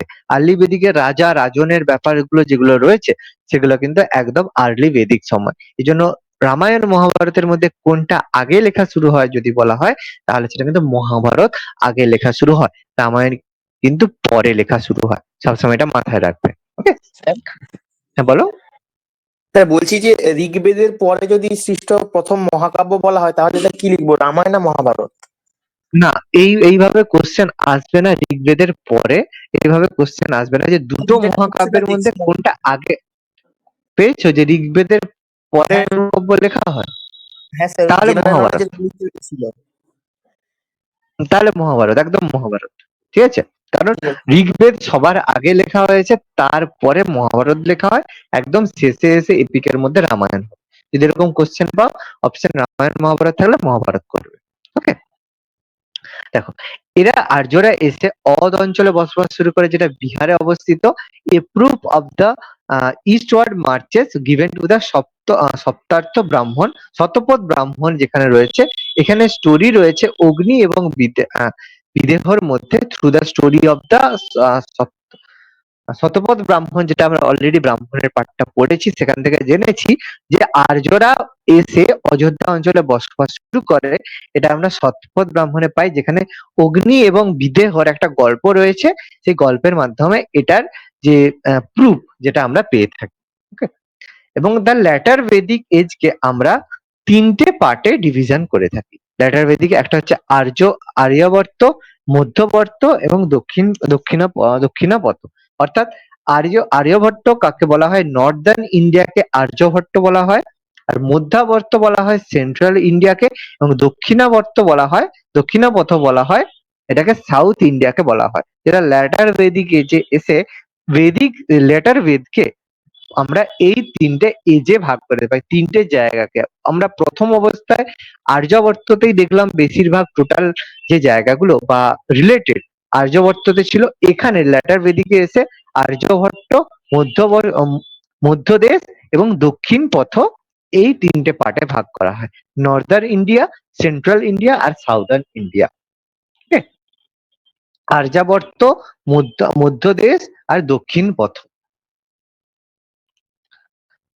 ওকে, এবার কিছু পলিটিক্যাল অর্গানাইজেশন এসে দেখবো পলিটিক্যাল অর্গানাইজেশন কিভাবে ঋগ্বেদিক এজে এসে তাদের পপুলারিটি হারায়। দেখো, rise of the big state, obviously বিভিন্ন বিগ স্টেট এই সময় তৈরি হয়। যে বিগ স্টেটের মধ্যে দ্য স্মল ট্রাইবস, যে তারা যেগুলো ঋগ্বেদে ছিল, তারা কিন্তু আস্তে আস্তে শক্তিশালী হয়। যেগুলোর মধ্যে মোস্ট ফেমাস ঋগ ট্রাইব যেগুলো ছিল হচ্ছে পুরুষ, টিট্রোস, এগুলো কিন্তু পরবর্তীকালে তৈরি হয়, লাইক কুরু, পাঞ্চাল রোজ ইন্টু প্রমিনেন্স। তো এই যে ট্রাইব গুলো ছিল, যেগুলো হচ্ছে মোস্ট ফেমাস ট্রাইব ছিল, যারা কিন্তু এই সময় গঠিত হয়েছিল। ওকে, যেগুলো স্মল ট্রাইব ছিল তারা কিন্তু পাওয়ারফুল স্টেটে পরিণত হলো। অর্থাৎ যারা ছোটখাটো ট্রাইব ছিল তারা কিন্তু পাওয়ারফুল স্টেটে পরিণত হয়। এরকম মোস্ট ফেমাস কিছু ট্রাইব ছিল, যেগুলো যে ভারত, পুরু, ত্রিৎসু আর হচ্ছে তুরভাসুস। ওকে, তো এরকম নামগুলো রয়েছে। আর কুরু, পাঞ্চাল এগুলো আমরা অলরেডি উল্লেখ পাই। ওকে, এগুলো ছিল সেই সময়ে গুরুত্বপূর্ণ কিছু ট্রাইব, যেগুলো ল্যাটার বৈদিক এজে এসে তারা পাওয়ারফুল হয়ে যায়। ওকে, কুরু, পাঞ্চাল আমরা মহাজন পদে পাবো। এই যে নামগুলো দেখো, অলরেডি আমরা পরবর্তীকালে এসে এই মহাজন পদে যে কুরু, পাঞ্চাল, ভরত থেকে আমরা রাজা পেয়েছি, পুরুর পেয়েছি। ওকে, তো এরা কিন্তু সব থেকে বেশি পাওয়ারফুল হয়। এই যে there was a transformation of the Rig-Vedic Jano mentioning the people of the tribe into the জনপদ। বললাম যে বিভিন্ন জন যেগুলো ছিল আস্তে আস্তে জনপদে তৈরি হয়। জনপদ মানে meaning the area where the tribe settle, যেই জায়গায় এসে তারা বসবাস করা শুরু করে সেগুলোকে আমরা জনপদ বলি। নেক্সট চ্যাপ্টার আমরা মহাজন পদ সম্পর্কে পড়বো, সেখানে আমরা জনপদ সম্পর্কে আরো একটু ডিটেলসে জানবো। The Rajannas was the king. Rig-Vedic age was now become the Kshatriyas in the territories. Okay, যেগুলো যারা আগে যেটা রাজার ছিল, রাজন্য ছিল, যারা যে কোনো ট্রাইব থেকে আসতে পারতো, এখান থেকে কি হলো যে যারা ক্ষত্রিয় হয়ে থাকে, যারা হয়ে থাকে তারাই আস্তে আস্তে রাজা হওয়ার ক্ষমতা উপভোগ করতে শুরু করলো। অন্যান্য জাতিদের পাঠ করে দেওয়া হলো। যে জাতিভেদ প্রথা অলরেডি বলেছিল, মনে করো যে এখান থেকে জাতিভেদ প্রথা হয়, ব্রাহ্মণ, ক্ষত্রিয়, বৈশ্য, শূদ্র, সেই ক্ষত্রিয়রা আস্তে আস্তে রাজার মানে রাজত্বের ব্যাপারটা টোটালি অকার করলো। অর্থাৎ এখানে কি হলো, rising of the big state, অর্থাৎ বিভিন্ন বড় বড় যে স্টেট, সেই স্টেটের সৃষ্টি হলো। গ্রোথ অফ দ্য রয়্যাল পাওয়ার, যে রাজার যে ক্ষমতা, যেটা ঋগ্বেদিক এজে ছিল, সেটা কিন্তু রাজার ক্ষমতা কিন্তু বৃদ্ধি পেল। অলরেডি বললাম প্রথম অবস্থায় রাজার সেভাবে পাওয়ার ছিল না, শুধু মিলিটারি হেড হিসাবে মেনলি রাজা বা রাজনের পাওয়ার থাকতো। In the later Vedic age, Rig-Vedic popular assemblies lost their importance and the royal power increased. Already বললাম সভা সমিতি তাদের গুরুত্ব হারায় এবং রাজা ইম্পর্টেন্স বৃদ্ধি পায়। The Vidot was completely disappeared. যে বিরোধ যে সংগঠনটা ছিল, যারা যুদ্ধের সময় রাজাকে পরামর্শ দিত, সেই বিরোধটাকে কমপ্লিটলি ডিসঅ্যাপিয়ার, টোটালি উঠিয়ে দেওয়া হলো। সভা বিকেম মোর পাওয়ারফুল, অর্থাৎ যার কাছে ক্ষমতা রয়েছে, টাকা রয়েছে, তারা আস্তে আস্তে পাওয়ারফুল হলো। এবং সমিতি ওয়াজ ডোমিনেটেড, অর্থাৎ সমিতিকে ডোমিনেট করা হলো। Now dominated by the noble and the Brahmins. Now womens were not allowed to attend in the sabha. Already বললো যে ঋগ বৈদিক সময়ে সভাতে মহিলাদের এন্ট্রি করার বা অ্যালাউ করা হতো বিভিন্ন ক্ষেত্রে, তারা যাতে হচ্ছে যোগদান করতে পারে। কিন্তু ল্যাটার বৈদিক যে এসে সভাতে কিন্তু মহিলাদের আর যোগদান করার অনুমতি দেওয়া হলো না। অর্থাৎ সভা কিন্তু পাওয়ারফুল হলো, ল্যাটার বৈদিক এজে এসে সমিতি কিন্তু ডোমিনেটেড হলো। ওকে, তো এমসিকিউ যখন আমি পরের দিন করাবো, অনেক এমসিকিউ আমি করাবো, একটু ট্রিকি টাইপের এমসিকিউ থাকবে, তো সেখানে অ্যান্সার গুলো দিতে হবে। এবার অরিজিন অফ দ্য কিংশিপের ক্ষেত্রে কি হলো, যে রাজার যে রাজত্ব, there was two theories regarding the origin of the kingship. তার মধ্যে ঐত্তিরীয় ব্রাহ্মণ যেটাকে এক্সপ্লেন করছে, ঐত্তিরীয় ব্রাহ্মণ বলছে explain the theory of the election of the contest origin in the kingship। ঐত্তিরীয় Brahmana অনুযায়ী সেই সময় রাজার নির্বাচনের ক্ষেত্রে ভোট হতো, যে ভোটের মধ্যে যারা যে জিততো সে হচ্ছে কিংশিপ পেত। আর সেটার অপোজ করছে তৈত্তিরীয় ব্রাহ্মণ। তৈত্তিরীয় ব্রাহ্মণের মধ্যে যে divine the origin of the kingship, অর্থাৎ রাজার ছেলেই রাজা হবে, এটা এক্সপ্লেন করা হচ্ছে তৈত্তিরীয় ব্রাহ্মণে। তো কোনটা রয়েছে, দুটো ব্রাহ্মণের মধ্যে একটা এরকম রিভিল রয়েছে। ঐত্তিরীয় ব্রাহ্মণ অনুযায়ী রাজাকে ইলেক্টেড করা হতো by the common contest of the origin of the kingship, রাজাদের মধ্যে যে নির্বাচনের মাধ্যমে করা হতো। আর তৈত্তিরীয় ব্রাহ্মণের মধ্যে divine origin of the kingship. Okay, এইখান থেকে দেখো তৈরি হলো 5 টাইপস অফ স্টেট সিস্টেম। স্টেটটাকে 5 ভাগে ভাগ করা হলো, যে মানে স্টেটের যে ক্যাটাগরি অনুযায়ী 5 ভাগে ভাগ করা হয়। যেখানে 5 ভাগের মধ্যে প্রথম যেটা হয়, রাজ্য গঠন করা হলো। রাজাকে রাজ্য গঠন করা হলো। রাজ্য কি, যেগুলো হচ্ছে সেন্ট্রাল কিংডম, সেটাকে রাজ্য বলা হতো। যেগুলো সবচেয়ে সেন্ট্রাল যে জায়গা ছিল সেখানে রাজ্য বলা হতো। সেই জায়গায় তার যে হেড হতো তাকে রাজা বা রাজন বলা হতো। অলরেডি তোমাদের মনে করো ল্যাটার বৈদিক এজে আমি এসেছিলাম, রাজাকে বিভিন্ন নামে ডাকা হতো, তাই তো? যারা সেন্ট্রাল কিংডম অর্থাৎ সেন্ট্রাল প্রভিন্সে বা সেন্ট্রাল মানে ইন্ডিয়াতে যারা রাজা করতো তাদেরকে রাজন বা রাজ্য বলা হতো। রুল ছিল রাজা করতো। যেটা সাউদার্ন কিংডম, যেটা হচ্ছে সাউথ পোর্শনে ছিল দক্ষিণাবর্ততে, সেখানে ভোজ বলা হতো এবং তার রাজাকে রাজা ভোজা বলা হতো এবং রুল বাই দা ভোজা। অর্থাৎ যে রাজা হতো সে ভোজা যে হতো, ভোজা বলতে যে ভোজের রাজা, রাজা ভোজ। আমরা বিভিন্ন সময় দেখবে রাজা ভোজের উল্লেখ পেয়ে থাকি। সে সাউদার্ন পয়েন্টে রাজা ভোজের মাধ্যমে রাজা রাজত্ব হতো। এরপর যেগুলো ওয়েস্টার্ন সাইজের রাজ্য হতো সেগুলোকে স্বরাজ্য বলা হতো। যেগুলোকে স্বরাজ, কথাটা স্বরাজ্য বলা হতো, ওয়েস্টার্ন পার্টটাকে স্বরাজ্য বলা হতো। সেখানে রুল করতো সাভরাত। ওকে, SVARAT, সাভরাত সেই জায়গায় রুল করতো। যেগুলো নর্থ ছিল সেই জায়গাকে বিজয় রাজ্য, বৈরাজ্য বলা হতো। দেখো, বৈরাজ্য বলা হতো। যারা নর্থ কিংডম হতো তাদেরকে বলা হতো এবং সেটা দেখো রাজা বিরাট ছিল। বিরাট মানে এটা দেখো মহাজন পদে আমরা রাজা বিরাটের উল্লেখ পাই, যেটা রাজস্থানের ক্ষেত্রে। আর স্বরাজ্য দেখো ওয়েস্টার্ন কালচার মানে মহারাষ্ট্রের কথা বলা হয়, সেখান থেকে দেখো স্বরাজ কথার উৎপত্তি হয়েছে। দেখো ফিউচারে এই জিনিসগুলো কিন্তু মনে আসবে, আশা করা উচিত। আর যেটা হচ্ছে ইস্টার্ন অবস্থা যেগুলো ছিল সেগুলোকে সাম্রাজ্য সাম্রাজ্য বলা হতো। ওকে, যেখানে সম্রাট বলা হতো সম্রাটের সাম্রাজ্য বলা হতো। ওকে, যেখানে রাজা ছিল রাজাকে সেখানে সম্রাট বলা হতো। দেখো এটা পরবর্তীকালে রাজাকে বিভিন্ন জায়গা অনুযায়ী তাদেরকে নাম মেনশন করা হয়েছে। অলরেডি পাশে লেখা আছে, সেন্ট্রাল হলে রাজ্য, সাউদার্ন হলে ভোজ, ওয়েস্টার্ন হলে স্বরাজ্য, নর্থার্ন হলে বৈরাজ্য এবং ইস্টার্ন হলে সাম্রাজ্য। ওকে, সাম্রাজ্য রাজাকে সম্রাট বলা হয়ে থাকে, সাম্রাজ্য। এবার দেখো অ্যাডমিনিস্ট্রেটিভ মেশিনারি। তো কি কি তারা অ্যাডমিনিস্ট্রেটিভ ক্ষেত্রে মেশিনারি ইউজ করতো অ্যাডমিনিস্ট্রেটিভ এর ক্ষেত্রে, যে কি কি পদ্ধতি তারা অ্যাডমিনিস্ট্রেটিভ চালনা করতো। এখান থেকে দেখো যে in the work of the administration the king was assisted by a group of officer known as the ratnin. রত্নিনকে জুয়েলস বলা হতো। এটা আমরা রত্নিনের উল্লেখ মৌর্য এম্পায়ারেও রত্নিন পাবো। সে রত্নিন যারা যারা হচ্ছে রাজাকে বিভিন্ন পরামর্শ দিত এবং রাজার কাজে সহায়তা করত। King realise the taxes, like কিছু কিছু ট্যাক্স কিং ইমপ্লিমেন্ট করতো। তাদের মধ্যে ইম্পর্টেন্ট ছিল যে বলি, শুক্ল, ভাগ, এই ধরনের ট্যাক্স আমরা উল্লেখ পাই। ওকে, বলি ছিল ঐচ্ছিক কর, শুক্ল ছিল এক ধরনের কর, ভাগ হতো রাজার যে রাজস্ব দিতে হতো সেটা হচ্ছে ভাগ। এই ধরনের স্যার ট্যাক্সকে, হ্যাঁ বলো। স্যার বলছি, বলি তো এই লেটার বইতে ঐচ্ছিক ছিল না, এটা স্যার বাধ্যতামূলক ছিল।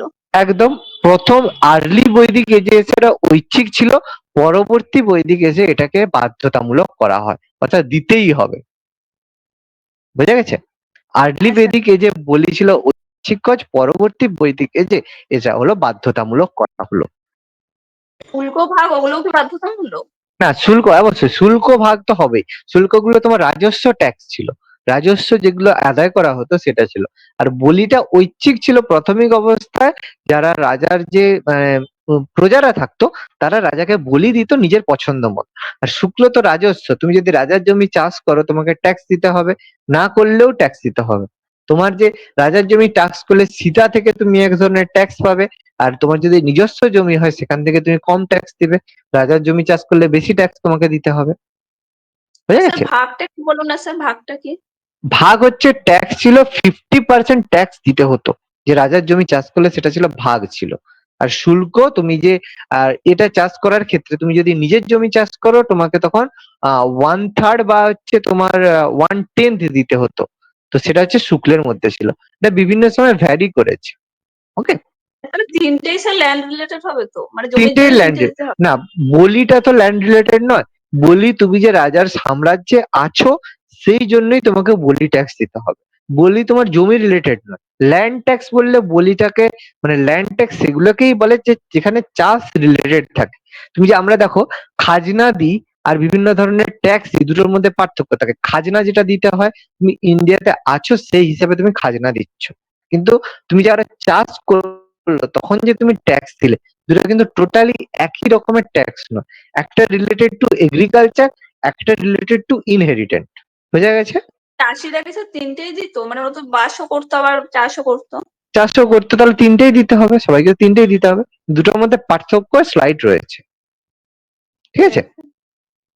ওকে, এবার অলরেডি যে কিছু পোস্ট ছিল যেগুলো প্রথমে পুরোহিত, যেটা চিফ প্রিস্ট ছিল, যে সবচেয়ে পাওয়ারফুল প্রিস্ট, যেটা চিফ প্রিস্ট, যেটা পুরোহিত হতো, কলটা রাষ্ট্রগোপ।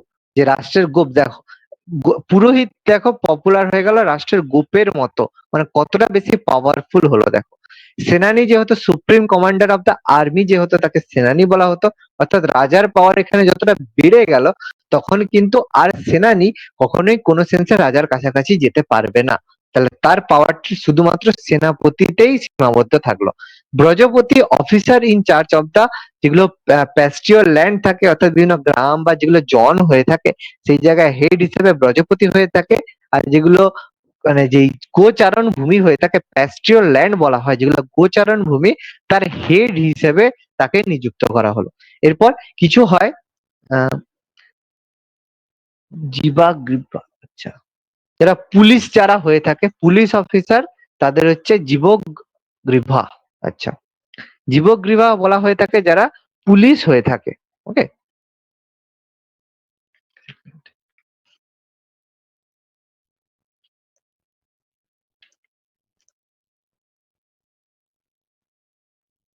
ওকে, নেক্সট দেখো যারা হচ্ছে দূত হয়ে থাকে, যারা স্পাইসেস যে ওয়ার্ক বিটুইন দ্য মেসেঞ্জার, এক জায়গা থেকে আরেক জায়গায় মেসেজ নিয়ে যাওয়ার জন্য দূত তৈরি হতো। গ্রামিনী লিডার অফ দ্য ভিলেজ, অর্থাৎ গ্রামের যে হেড হয়ে থাকে তাকে গ্রামিনী বলা হয়। আর গ্রামটা যদি বড় হয় সেই জায়গায় ব্রজপতি হয়ে থাকে। দেখো ব্রজপতি আর গ্রামিনী আলাদা, কিন্তু টোটালি আলাদা নয়। গ্রাম ছোট হলে গ্রামিনী, আর বড় হলে সেক্ষেত্রে ব্রজপতি হবে। আচ্ছা, এরপর কিছু মধ্যমাসি হয়ে থাকে যেগুলো মিডিয়েটর অফ দ্য ডিসপিউট, যেরকম যারা হচ্ছে বিভিন্ন ধরনের সমস্যা হলে মিটিয়ে থাকে। কুলপতি ফ্যামিলি হেড, তারপর হচ্ছে ভাগদুহা, আচ্ছা, ভাগদুগো যেগুলো ট্যাক্স কালেক্টর হয়ে থাকে। তারপর সংগৃহীতি যারা ট্রেজার রাখে বা সম্পদ রাখে। তারপর মহিশ্রী যারা চিফ কুইন হয়ে থাকে তাদেরকে মহর্ষি বলা হয়ে থাকে।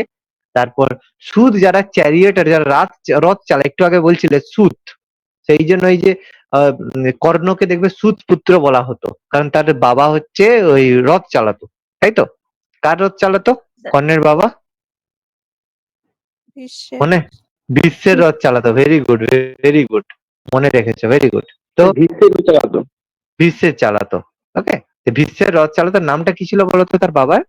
ওর নামটা খেয়াল আসছে না। অধিরথ অধিরথ অধিরথ ছিল, অধিরথ ছিল, অধিরথ ছিল, একদম কারেক্ট, কারেক্ট বলেছো। তাই না? সুদ চ্যারিয়েট যে চালাতো। তাছাড়া গবিকত্রন বলা হতো কিংস কম্পেনিয়ন ইন দা, যারা রাজাকে বিভিন্ন ক্ষেত্রে সাহায্য করতো। তারপরে পালোগোলা কাউন্টার এন্ড দ্য মেসেজার, এই যে তাকসান হতো যারা কার্পেন্টার হতো, যারা হচ্ছে খত্রি হতো যারা চ্যাম্বলেনার হতো, যারা অ্যাকাউন্টেন্ট হতো তাদেরকে অক্সভপা বলা হতো অ্যাকাউন্টেন্ট। আর হচ্ছে চিফ জাজ হতো যাদেরকে স্থপতি বলা হতো, যারা চিফ জাজ হতো যাদেরকে স্থপতি বলা হতো। তারপর হচ্ছে ভিলেজ জাজকে গ্রাম গ্রাম্যবিধান বলা হতো, ভিলেজ জাজ। তারপরে রত্নাকর বলা হতো, যারা চ্যারিয়েট বা দিয়ে তৈরি করতো তাদেরকে রত্নাকর বলা হতো। তারপর অধিকর্তা বলা হতো, যে ভিলেজের অফিসার যারা হয় তারা হচ্ছে তাদেরকে অধিকর্তা বলা হতো। ওকে, এরকম পোস্ট রয়েছে, 21টা পোস্ট রয়েছে। তো সব পড়তে হয় না, যটা মনে রাখতে পারবে পড়বে। আর আমি যেগুলো মোটামুটি মার্ক করলাম, যারা মার্ক করলাম সেগুলো তো পড়তেই হবে। ওকে, দেখো নেক্সট কিংডমের ক্ষেত্রে পরবর্তী বৈদিক যুগে এসে বিভিন্ন কিংডম তৈরি হলো। সেই কিংডম কি কি? প্রথমে পাঞ্চাল তৈরি হলো, যে kingdom end of the later বেজিক এর, যারা জেনারেলি পাঞ্চাল তৈরি হলো, যেটা বরেলি, যেটা হচ্ছে ফারুকাবাদ ইউপিতে, ইউপির বরেলিতে তৈরি হলো পাঞ্চাল। ওকে, তারপর কুশিনগর, যা নর্থ রিজিয়ন অফ দ্য ইউপির উত্তর পোর্শনে কুশিনগর হলো, এখানে গৌতম বুদ্ধের জন্ম। তারপরে কাশি হলো, যেটা মডার্ন বারাণসীর ক্ষেত্রে তৈরি হলো কাশি। কোশল তৈরি হলো ফৈজাবাদ, উত্তরপ্রদেশের ফৈজাবাদে কোশল তৈরি হলো, যেগুলো মহাজনপদে আমরা আবার উল্লেখ পাবো।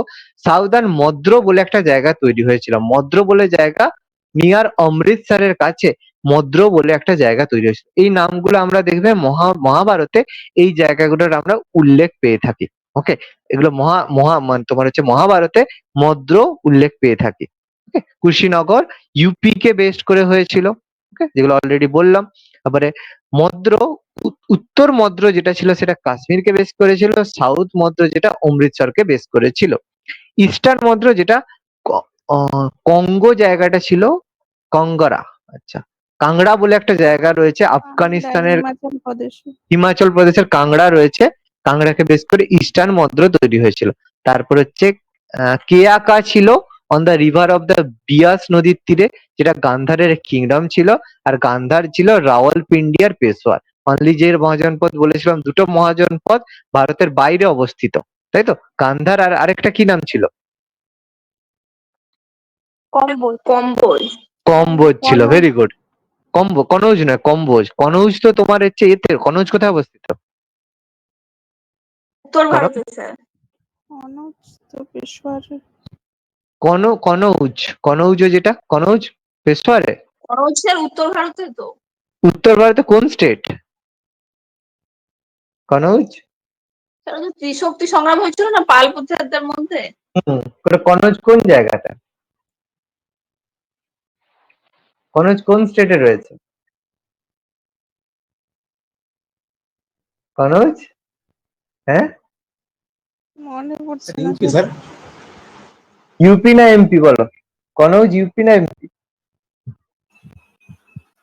ইউপি। স্যার ইউপি মনে হচ্ছে।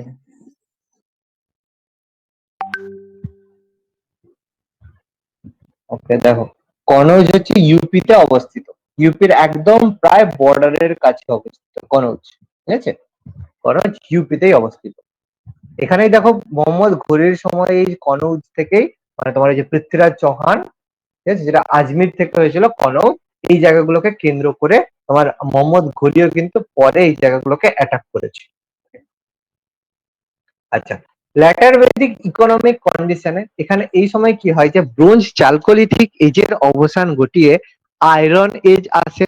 অবশ্যই বলেছিলাম যে ইন্ডাস ভ্যালি সিভিলাইজেশনে ব্রোঞ্জ এজ বলা হয়, আর ল্যাটার বেদিক এজকে আয়রন এজ বলা হয়ে থাকে। এবং এই জায়গায় আয়রন এজের মাধ্যমে যে বিভিন্ন ধরনের যে লোহার যন্ত্রপাতি তারা আবিষ্কার করে। In the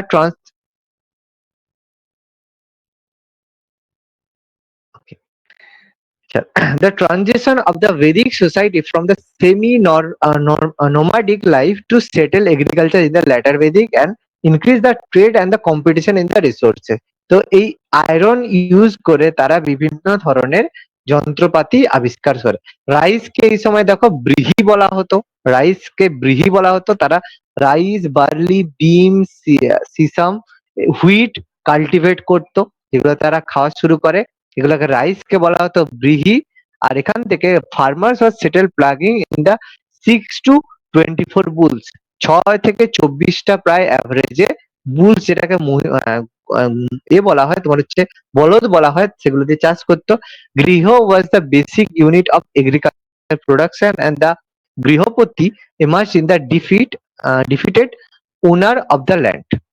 De facto owner, de facto owner মানে de facto কথাটা কি? মানে এক্স অফিসিও সেটাকে ডিফেক্ট এক্স অফিসিয়ার, একদম একদম একদম, ভেরি গুড ভেরি গুড।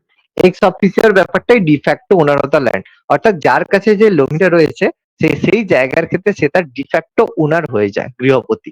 যে গৃহর হয়, যে গ্রামে মানে কি হয়, সাপোজ তুমি হচ্ছে একটা ল্যান্ডের ওনার, ওকে, তোমার যে ছেলে হবে তাকে আর মানে আলাদা করে ওনার করতে হবে না, তুমি তার ছেলে যেহেতু সেই বংশসূত্রে তুমি সেই ল্যান্ডেরও ওনার হয়ে যাবে, এটাকে ডিফ্যাক্টো ওনার, যেটাকে হচ্ছে এক্স অফিসিও বলা হয়ে থাকে। Very good. The land was cultivated with the help of the Sudras and the slave. যারা শূদ্র বা স্লেভ হতো তারা কিন্তু ল্যান্ড চাষ করতো।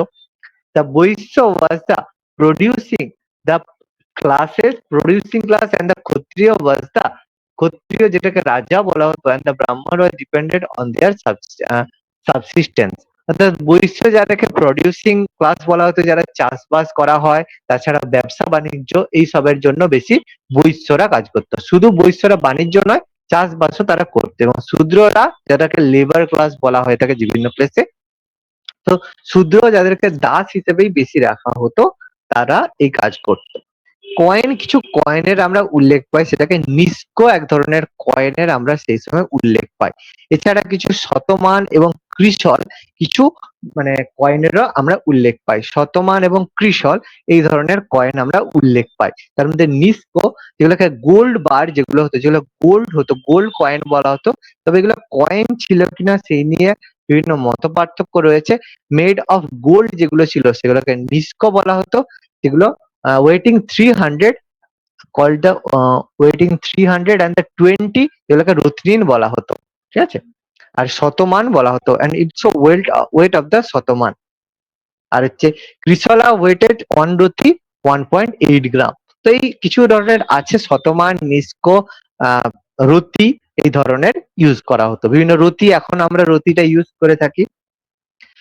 পানি was the class of the merchant who control the trade. পানি যারা হতো, বণিক যারা হতো, তারা কন্ট্রোল করতো। আর vipatha was the rough vehicle used for transport goods. যে বিপদ যেটা হতো, রাফ ভেহিকেল হতো গুডস ট্রান্সপোর্টের জন্য। জেনারেলি এই বিপদ ইউজ করা হতো বিভিন্ন স্টেটের মধ্যে বাণিজ্যের জন্য। সাপোজ এখান থেকে কোনো একটা স্মল ডিস্টেন্স নিয়ে যাবে, তখন এই বিপদ একটা ভেহিকেল ইউজ করা হতো, যেগুলো কি হতো জেনারেলি কাউ দ্বারা, গরু দ্বারা টানতো, গরুর গাড়িকে সাধারণত বিপদ বলা হতো। সেগুলো রাফ ভেহিকেল কোনো জিনিসকে এক জায়গা থেকে অন্য জায়গায় নিয়ে যাওয়ার জন্য ইউজ করা হতো। Rough vehicle for transporting goods. Okay, আচ্ছা, নেক্সট দেখো আর্যদের সোশ্যাল লাইফ সম্পর্কে। সেই সময় প্যাট্রিয়ার্চাল ফ্যামিলি আমরা দেখতে পাই, অর্থাৎ পিতৃতান্ত্রিক শাসন ব্যবস্থা বা হচ্ছে ফ্যামিলি আমরা দেখতে পাই, প্যাট্রিয়ার্চাল ফ্যামিলি সিস্টেম আমরা দেখতে পাই। সেই সময় হচ্ছে পিতৃতান্ত্রিক শাসন ব্যবস্থার আমরা কিন্তু উল্লেখ পাই সেই সময়। এছাড়া the eldest male member of the family is known as the grihapati. Already আমরা জানি গৃহপতিকে বলা হতো। এবার কনসেপ্ট অফ দ্য পুরুষ সূত্র, এই যে অলরেডি বলেছি যে পুরুষ সূত্রের উল্লেখ ঋগ্বেদের কোন মন্ডলে আছে? দশম মন্ডল। দশম মন্ডলে। এবার আমি বলেছিলাম যে সবচেয়ে মানে লাস্টে তৈরি হয়েছিল কোন মন্ডল?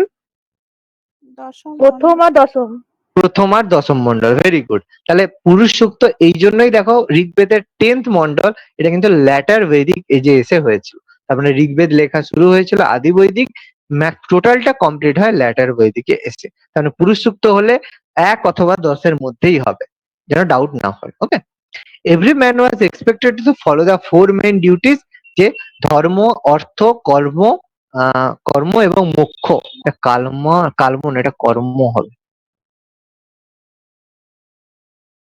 ধর্ম, অর্থ, কর্ম এবং মোক্ষ। ওকে,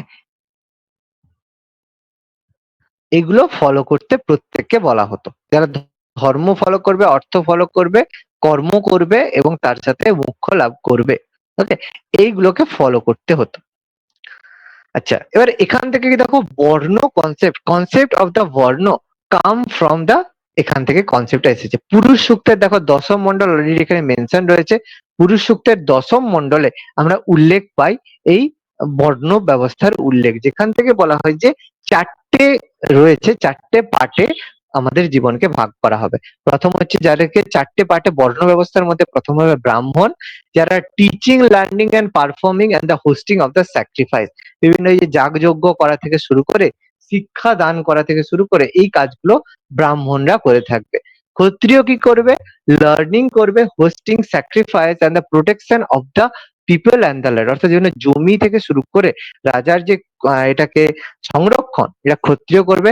বৈশ্য কি করবে? বিভিন্ন ট্রেড অ্যান্ড এগ্রিকালচার করবে, এবং যেগুলো বিলং টু দ্য বর্ণ, যে এইসব সবকিছু ট্রেড এবং এগ্রিকালচারের সাথে যুক্ত থাকবে, এবং আর অন্যান্য যারা থাকবে, যারা অন্যান্য এই ব্রাহ্মণ ক্ষত্রিয়র ক্ষেত্রে কিছুটা সেবার কার্যেও তারা থাকবে।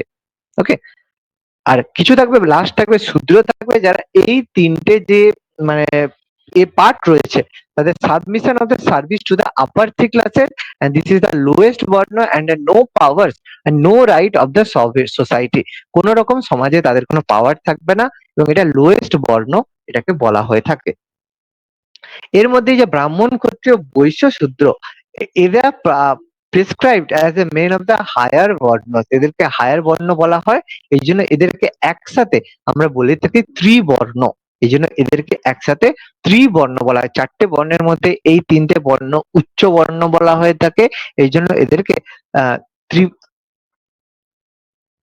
ত্রিবর্ণিকাস বলা হয়। ত্রিবর্ণিকাস, তিনটে বর্ণকে একসাথে ত্রিবর্ণিকাস বলা হয়। এবং এখান থেকেই দেখো এসেছে এরপরে কনসেপ্ট অফ দ্য আশ্রম। এই বর্ণ ব্যবস্থা থেকে আশ্রম ব্যবস্থাটা আসে, যেটা হচ্ছে ব্রহ্মচর্য, গার্হস্থ, বানপ্রস্থ, সন্ন্যাস। In the system persons life divided into 4 parts and he was assigned to some duties. কোন একটা কাজের জন্য এই অ্যাসাইন টু সাম ডিউটিস এর জন্য তাদেরকে তৈরি করা হয় এই আশ্রমগুলো, যার মধ্যে ব্রহ্মচর্য জানি, সেগুলোকে স্টুডেন্টশিপ বলা হয়। অর্থাৎ সেই সময়ে যে একজন ছাত্র বাল্য অবস্থায় কি কাজ করবে তার হচ্ছে আশ্রম বলা হয়। গার্হস্থ, যেটাকে হাউস হোল্ড বলা হয়, যেখানে সেই সময় সে গৃহকর্ম করবে। বানপ্রস্থ, যেখানে partial retirement from the house hold life, অর্থাৎ সমস্ত কিছু ছেড়ে বনে গিয়ে বসবাস করবে। এবং লাস্টে সন্ন্যাস, যেটাকে আশ্রম বলা হয়, completely retired from the social life, অর্থাৎ সমস্ত কিছু ছেড়ে গিয়ে পাহাড়ে বা গুহায় গিয়ে সেখানে গিয়ে তোমাকে করতে হবে। তোমার হচ্ছে বিভিন্ন যা বলো কি বলে যে ধ্যান করতে। ধ্যান করতে হবে সেখানে গিয়ে, ashram, completely retirement from the social life. আচ্ছা, সিস্টেম, ম্যারেজ সিস্টেম আমি অলরেডি বলে দিয়েছিলাম। বিভিন্ন ধরনের ম্যারেজের আমরা উল্লেখ পাই। Marriage was considered as the main duty of the Vedic people and hence it become a point of the religious important. প্রথমে ইন দ্য গৃহস্থ আশ্রম, যখন এই যে ব্রহ্মচর্য, গার্হস্থ, বানপ্রস্থ, সন্ন্যাস করে থাকি, এই যে গৃহস্থ আশ্রমে বিয়ে করাটা একদম ম্যান্ডেটারি ছিল। Grihastha ashram, a person is expected by the canons to get married. It is received by that through marriage and giving birth to a child one could common free from the ঋণ থেকে। অর্থাৎ বলা হয় যে কেউ যদি বিয়ের পরে বাচ্চা হওয়ার পরবর্তী সময়ে যদি তার বিয়ে করে এবং একটা বাচ্চার জন্ম দেয়, তার মানে সে যে ঋণ একটা থাকে, যে পিতামাতার যে একটা ঋণ থাকে, সে ঋণ থেকে সে মুক্ত হতে পারে। ওকে, এই কনসেপ্টটা কিন্তু হয়। এই জন্য এখনো দেখবে এ হয়ে থাকে যে যতক্ষণ না হচ্ছে কোনো একটা বাচ্চা হয় ততক্ষণ মনে হয় যে ইনকমপ্লিট ব্যাপারটা আসে। তো মডার্ন যারা আমরা ভাবনা চিন্তা, তাদের মধ্যে যে এই ব্যাপারটা আমাদের কাছে অতটা ম্যাটার না করলেও, যারা একটু ওল্ড এজ হয়ে থাকে, বাড়ির বয়স্করা থাকে, তারা সবসময় কিন্তু এই জিনিসটাকে একটা ফলো করতে বলে। ওকে, ইন দ্য পিরিয়ড ইন্টারবর্ণ ম্যারেজ, বিভিন্ন বর্ণের মধ্যে ইন্টারকাস্ট ম্যারেজ যেটা হয়ে থাকে, ইন্টারবর্ণ ম্যারেজ হয়ে থাকে, সেগুলোকে আমরা where as a similar গোত্র বা ফ্যামিলি ম্যারেজ ওয়াজ ফরবিডেন। একই গোত্রে বিয়ে হয় না। দিস টু টাইপস অফ বর্ণ legalised structures of the marriage. তো এই ইন্টারকাস্ট ম্যারেজকে দুটো বর্ণে ভাগ করা হয়, যেখানে বলেছিলাম অনুলোম বিবাহ এবং প্রতিলোম বিবাহ। অনুলোম ম্যারেজ, যেগুলো used between the bride and the groom, যে বর এবং কন্যার মধ্যে অনুলোম বিবাহ হয়। তার মধ্যে যদি বর বা যে গ্রুম, যে বর হয়, যে মানে স্বামী হয় সে যদি উচ্চ বর্ণের হয় এবং যে মেয়েটা সে যদি নিম্ন বর্ণের হয় ব্রাইড বা হচ্ছে যে কন্যা সে যদি নিম্ন বর্ণের হয় তাকে অনুলোম বিবাহ বলবো। আর প্রতিলোম বিবাহ যেখানে গ্রুম যে হচ্ছে মানে যে স্বামী হবে সে নিম্ন বর্ণের হবে, যে মানে মহিলা হবে মানে পত্নী হবে সে উচ্চ বর্ণের হবে, তাকে প্রতিলোম বিবাহ বলা হয়ে থাকে। এই ইন্টারকাস্ট ম্যারেজ ছাড়াও আরো ৮ ধরনের বিবাহ হয়ে থাকে। তোমাদের বলেছিলাম লেখা আছে ব্রহ্ম বিবাহ, দৈব বিবাহ, প্রজাপতি, অশ্ব বিবাহ। তার মধ্যে ব্রহ্ম বিবাহ যেখানে father gives the daughter in the hand of the well behave bridegroom with the proper ritual rites and the ritual, যেটা এখনো অব্দি আমাদের জেনারেলি যেটা বিয়ে হয়ে থাকে সেটাই ব্রহ্ম বিবাহ হয়ে থাকে, যেখানে তার বাবা কন্যাকে দান করে, কন্যা একজন ওয়েল যে মানে অর্থনৈতিক এবং সামাজিক দিক থেকে প্রতিষ্ঠিত কাউকে একজনকে বাবা বিয়ে দেয়, সেটাকে ব্রহ্ম বিবাহ বলা হয়ে থাকে। যেখানে father gives his daughter in the hand of a behaved bridegroom. Okay. দৈব বিবাহ দৈব বিবাহ হয়ে থাকে father gives the brides hand the priest of the দক্ষিণা।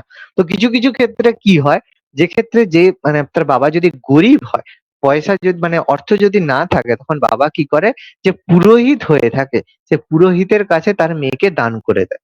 ওকে, অর্থাৎ পুরোহিতের সাথে বিয়ে দিয়ে দেয়, অর্থাৎ দান করে দেয়। সেখানে father gives the bride in the brides hand, অর্থাৎ যে পুরোহিত হয়ে থাকে তাকে দান করাকে বলা হয় দৈব বিবাহ। এখান থেকে একটা কোশ্চেন আসে, কোন বিবাহে যে যে মানে যে পতি হবে বা যে বর হবে সে নিজের বিবাহে নিজে পৌরোহিত্য করে, তখন বলতে হবে সেটা দৈব বিবাহ। প্রজাতত্ত্ব বিবাহ, father greets the bridegroom and appeals to couple of follow religious duty, যে বিয়ের আগে প্রজাপত্য বিবাহের মাধ্যমে যেখানে ব্রাইডগ্রুমকে অ্যাপিলস করে যে কিছু রিচুয়ালস ডিউটি পালন করার জন্য, সেটা হয় প্রজাপত্য বিবাহ। অর্শ হ্যাঁ বিবাহ যেটা, হ্যাঁ বলো। স্যার, বলছি যে যেটা দৈব বিবাহ বললেন ওটা কি দেবদাসীর যে ব্যাপারটার সাথে রিলেটেড স্যার? না, দেবদাসী আলাদা। দেবদাসী ব্যাপারটা কি, যে বিয়ে হয় না, যে তুমি হয়তো নাচ গানে পারদর্শী, তোমাকে কি করা হবে যে তুমি বিয়ে করবে না, সারা জীবন মন্দিরে থাকবে, সেখানে নাচ গান করবে, বেদ চর্চা করবে, সেখানে তুমি থাকবে, সেখানে তোমার কিন্তু বিয়ে হবে না। দেবদাসী মানে তোমার মন্দিরে দান করে দেওয়া। আর এখানে দৈব বিবাহ মানে তাকে পুরোহিতের সাথে বিয়ে দেওয়া, মানে সে পুরোহিতের বউ হিসেবে থাকবে। ঠিক আছে? হ্যাঁ স্যার। মানে তুমি বিয়ে দেওয়ার সময় কোনো একটা পাত্রকেও বিয়ে দিতে পারো, কোনো পুরোহিতকেও বিয়ে দিতে পারো। তো সেক্ষেত্রে পুরোহিতের সাথে বিয়ে দেওয়া মানে সেটাকে ম্যারেজ হয় না, পুরোহিতের দক্ষিণা হিসাবে তাকে দেওয়া হয়। ঠিক আছে? মানে তার দান হিসাবে তাকে অ্যাকসেপ্ট করা হয়। হ্যাঁ ঠিক স্যার। আছে? তারপরে অর্শ বিবাহ হয়ে থাকে, যেখানে father give the bride hand in the bridegroom after receiving a pair of the cattle in from a groom, অর্থাৎ যেখানে হয়ে থাকে যে ব্রাইড যেতে বরের কাছ থেকে কি হয়, একটা পেয়ার অফ ক্যাটেল মানে এক জোড়া গরুর বিনিময়ে সে তার মেয়েকে কোনো একটা ব্রাইড গ্রুমের কাছে বিয়ে দিলে সেটাকে অর্শ বিবাহ বলা হয়ে থাকে। আর গান্ধর্ব বিবাহ যেটা এখনকার দিনে প্রচুর হয়ে থাকে, marriage through the contest of the bridegroom and the bride only, মানে যে জায়গায় সেলফ চয়েস এর মধ্যে, অর্থাৎ নিজের চয়েসে যদি কেউ বিয়ে করে, মানে যেটাকে সদ ইচ্ছায় বিবাহ মানে একে, সেটা হচ্ছে গান্ধর্ব, মানে যেটাকে স্বয়ম্বর বলা হয়ে থাকে। স্বয়ম্বর এই সময় করা হতো, যে স্বয়ম্বরের মাধ্যমে চুজ করতে পারতো কার সাথে সে বিয়ে করবে। ওকে, এটা গান্ধর্ব বিবাহের সাথে স্বয়ম্বরও কিন্তু যুক্ত রয়েছে। আচ্ছা, অসুর বিবাহ, এই যে মানে যেগুলো হচ্ছে তোমার অধর্ম বিবাহের মধ্যে পড়ে, এই যে অর্শ বিবাহ, অসুর বিবাহ, রাক্ষস এবং পৈশাচ বিবাহ, এগুলো তোমার হচ্ছে বিভিন্ন মানে অধর্ম বিবাহের মধ্যে হয়। Forceful abduction of a girl and ম্যারিং a girl, মানে কাউকে যদি জোর করে তুলে নিয়ে যে বিয়ে করে তখন তাকে হচ্ছে রাক্ষস বিবাহ বলবে। আর অসুর বিবাহ gives the money to the brides father and purchase her for marriage, যদি কোনো তার বাবাকে টাকা দেওয়ার মাধ্যমে যদি কিনে নেয়, কিনে নিয়ে বিয়ে করে, তখন সেটাকে অসুর বিবাহ বলে। রাক্ষস বিবাহ জোর করে বিয়ে করে। আর পৈশাচ বিবাহ with force the girl and unconscious and violate her chastity, মানে পৈশাচিক অবস্থায় হচ্ছে মানে জোর জবরদস্তি যে বিয়ে, এটা পৈশাচ বিবাহ। তো 4টে অধর্ম বিবাহ, 4টে ধর্ম বিবাহের মধ্যে এগুলো পড়ে। আচ্ছা, আর এট লাস্ট এখানে কিছু সংস্কার রয়েছে, যেগুলো সংস্কার এখনো এটাকে পালন করা হয়ে থাকে, যে বিভিন্ন সংস্কার আমরা পালন করে থাকি। 16টা সংস্কার আমাদের পালন করা হয়ে থাকে। 16টা সংস্কার, একটা পিকচার আছে, জাস্ট দেখবে, খুব বেশি ভাবার দরকার নেই। সে সংস্কারগুলো কি, যে আমরা যে 1 থেকে দেখো, প্রথমে হচ্ছে গর্ভাবস্থা, যখন হচ্ছে আমাদের মানে পেটে যখন হচ্ছে মেয়েদের হচ্ছে মানে প্রেগনেন্ট হয়, তখন কি হয়, গর্ভাবস্থায় 3 ধরনের রিচুয়ালস করে থাকে। সেরিমনি ফর দ্য কনসেপশন, তারপর হচ্ছে ফেটাস প্রোটেকশনের জন্য পুংসভনা করা হয়ে থাকে, আর হচ্ছে লাস্টেরটা satisfying the craving of the pregnant mum এর জন্য তোমার এটা হচ্ছে কি সীমান্ত না আহ, সীমানাতনামায়না, আচ্ছা যাই হোক, এরকম 3টে রিচুয়ালস করা হয়ে থাকে বিফোর বার্থ। তারপরে কি যত কর্ণ হয়ে থাকে, যেগুলো ন্যাটাল রাইটস বলা হয়, যে একটা বাচ্চা যখন জন্মায়, তারপর নামকরণ হয়ে থাকে, তারপর আহ নিষ্ক কর্ম হয়ে থাকে first outing of the child, যখন সোয়িং সান সূর্যের মুখ দেখানো হয়, তারপর অন্নপ্রাশন হয়ে থাকে, তারপর হচ্ছে তোমার মুন্ডন করা হয়, যে চুলকে স্যাক্রিফাইস করা হয় মুন্ডন, তারপর হচ্ছে ইয়ার পিসিং এ যে কান খোঁড়া হয় সেটাকে, তারপর হচ্ছে লার্নিং অফ দ্য অ্যালফাবেট, তাকে হচ্ছে শেখানো হয়, যেটা হাতে খড়ি বলা হয়, তারপর উপনয়ন করা হয়, মানে তার হচ্ছে উপনয়ন মানে তোমার ওই যে পইতে দেওয়া হয়, পইতে করা হয়, তারপরে গ্রাজুয়েশন সেরিমনি, যখন তার ব্রহ্মচর্য কমপ্লিট করে যখন আসে, তখন হচ্ছে সম্ভাবর্থা করা হয়, তারপর বিয়ে দেওয়া হয়, যেটাকে বিবাহ বলা হয়, তারপর প্রিপারেশন অফ দ্য রিনাউন্সিয়েশন, যেটা বানপ্রস্থের জন্য তৈরি হয়, সন্ন্যাস নেওয়া হয়, রিনাউন্সিয়েশন, তারপর হচ্ছে লাস্টে অন্ত্যেষ্টি করা হয় আফটার ডেথ। তো এই 16টা সংস্কার আমাদের হিন্দু ধর্মে করে থাকে। কিছু থাকে, একটা থাকে আফটার ডেথ, 3টে থাকে বিফোর ডেথ, আর মাঝে থাকে ডিউরিং লাইফ। ওকে, এটা আমরা কম বেশি সবাই জানি। এখানে বলা রয়েছে, যদি কেউ পড়তে চাও পড়তে পারো, কোনো অসুবিধা নেই। ওকে, আমি দিলাম, ইচ্ছে করে এটা বাদ দিলাম না, ইচ্ছে করে অ্যাড করলাম, অনেক কিছু জিনিস জানা উচিত। দেখো, নেক্সট লাস্টে position of the women already আমরা পড়েছি, যে মেয়েদের এই সময় কিন্তু period onwards the status of the position of the started determining the rights of the earlier, যে মেয়েদের এখানে অবস্থা খারাপ হয়। Husband receive the status of the pati parameshwar, তাহলে হাজবেন্ড কে সবসময় পতি পরমেশ্বর এখনো বলা হয়, কতটা কি মানে সেটা তোমাদের ব্যাপার। যাই হোক, তো women was denied to the educate, মেয়েদের হচ্ছে শিক্ষার ক্ষেত্রে ডিনাই করা হয়, শিক্ষা দেওয়া হয় না। Women was attending the lecture and the gurus rarely, খুব কম, যারা মানে বড় ফ্যামিলি থেকে বিলং করে তারা ছাড়া কোনো মহিলারা যেতে পারতো না। এখান থেকে শুরু হয় sati was being relevant to the period, এই সময় থেকে সতীদাহ প্রথা শুরু হয়। ধর্ম ধর্মপ্রস্থ ধর্মশাস্ত্র was denied to the offering of the prayers and the sacrifice, বিভিন্ন ক্ষেত্রে ধর্মশাস্ত্র চালু করা হয়, যাদের মাধ্যমে মেয়েদেরকে বিভিন্ন জায়গায় মানে বাধা দেওয়া হয়। Practices of finishes of and undertake religious of the women, অর্থাৎ মেয়েদের যদি কোনো সময় যদি শরীর খারাপের ব্যাপার থাকে, সেই সময় তারা পুজো করতে পারবে না, এক্সেট্রা এক্সেট্রা, অনেক রকমের রিচুয়ালস থাকে, তো সেগুলো ধর্মশাস্ত্র অনুযায়ী বলা রয়েছে। মনুস্মৃতি কি করে, let the various restriction regarding to the traditional rights of the women in the book of Manusmriti. Okay, উপনয়ন উপনয়ন সংস্কার থেকে, যার মধ্যে বিভিন্ন যখন যখন পইতে হবে, উপনয়ন হবে, তখন both the boys and the girls only for the boys, এই যে উপনয়নটা হতো শুধুমাত্র ছেলেদেরকে উপনয়ন করা হতো। According to the Shatapatha Brahmana, a wife was to eat only after the husband has finish eating. এখনো মাঝে মাঝে হয়, মায়েরা এটাকে একটু মাঝে মাঝে ফলো করে, অনেকের ঘরে এটা ফলো করে, যতক্ষণ না তার মানে বাবা খাচ্ছে ততক্ষণ কিন্তু খায় না, বাবা খাওয়ার পরে এটা খায়, এটা লেখা রয়েছে শতপথ ব্রাহ্মণ অনুযায়ী। আবার অনেক অনেক জায়গাতে আছে যারা একটু বেশি গ্রামের দিকে, যে যদি যেই থালাতে তার স্বামী খাবে, সেই থালাতেই তার হচ্ছে ওয়াইফকে খেতে হবে। তো এরকম অনেক জায়গাতেই এই ব্যাপারগুলো রয়েছে, যেগুলো শতপথ ব্রাহ্মণে এই জিনিসগুলো রয়েছে। ওকে, বা রিলিজিয়াস সেন্সের মধ্যে the religion become very complex in the later Vedic period, এই সময় গড লাইক ইন্দ্র বরুণ সূর্য বিকাম আনপপুলার, যে আর্লি ভেদিক এজে ইন্দ্র দেবতা, বরুণ দেবতা, সূর্য দেবতা সবচেয়ে পাওয়ারফুল এর মধ্যে ছিল, এরা কিন্তু তারা আনপপুলার বা তাদের পপুলারিটি হারায় এই সময়ে এসে। ওকে, এরপরে কি হয়, যে where as the emerge of the god, নতুন ভাবে নতুন দেবতা ইমপ্লিমেন্ট হয়, তারা হচ্ছে বিষ্ণু, রুদ্র, শিবের উল্লেখ হয়। তারপর পশুপতি শিবের সেই সময় কিন্তু ক্রিয়েটেড হয়, যে cost of the older deities into the sets, Pushan became the god of the Shudra, শূদ্রদের দেবতা হিসেবে পুষান, আমি একটু আগেই নামটা দেখিয়েছিলাম, শূদ্রদের দেবতা হিসেবে পুষান করা হয়, যাকে করা হয় protector of the cattle and in the early Vedic age.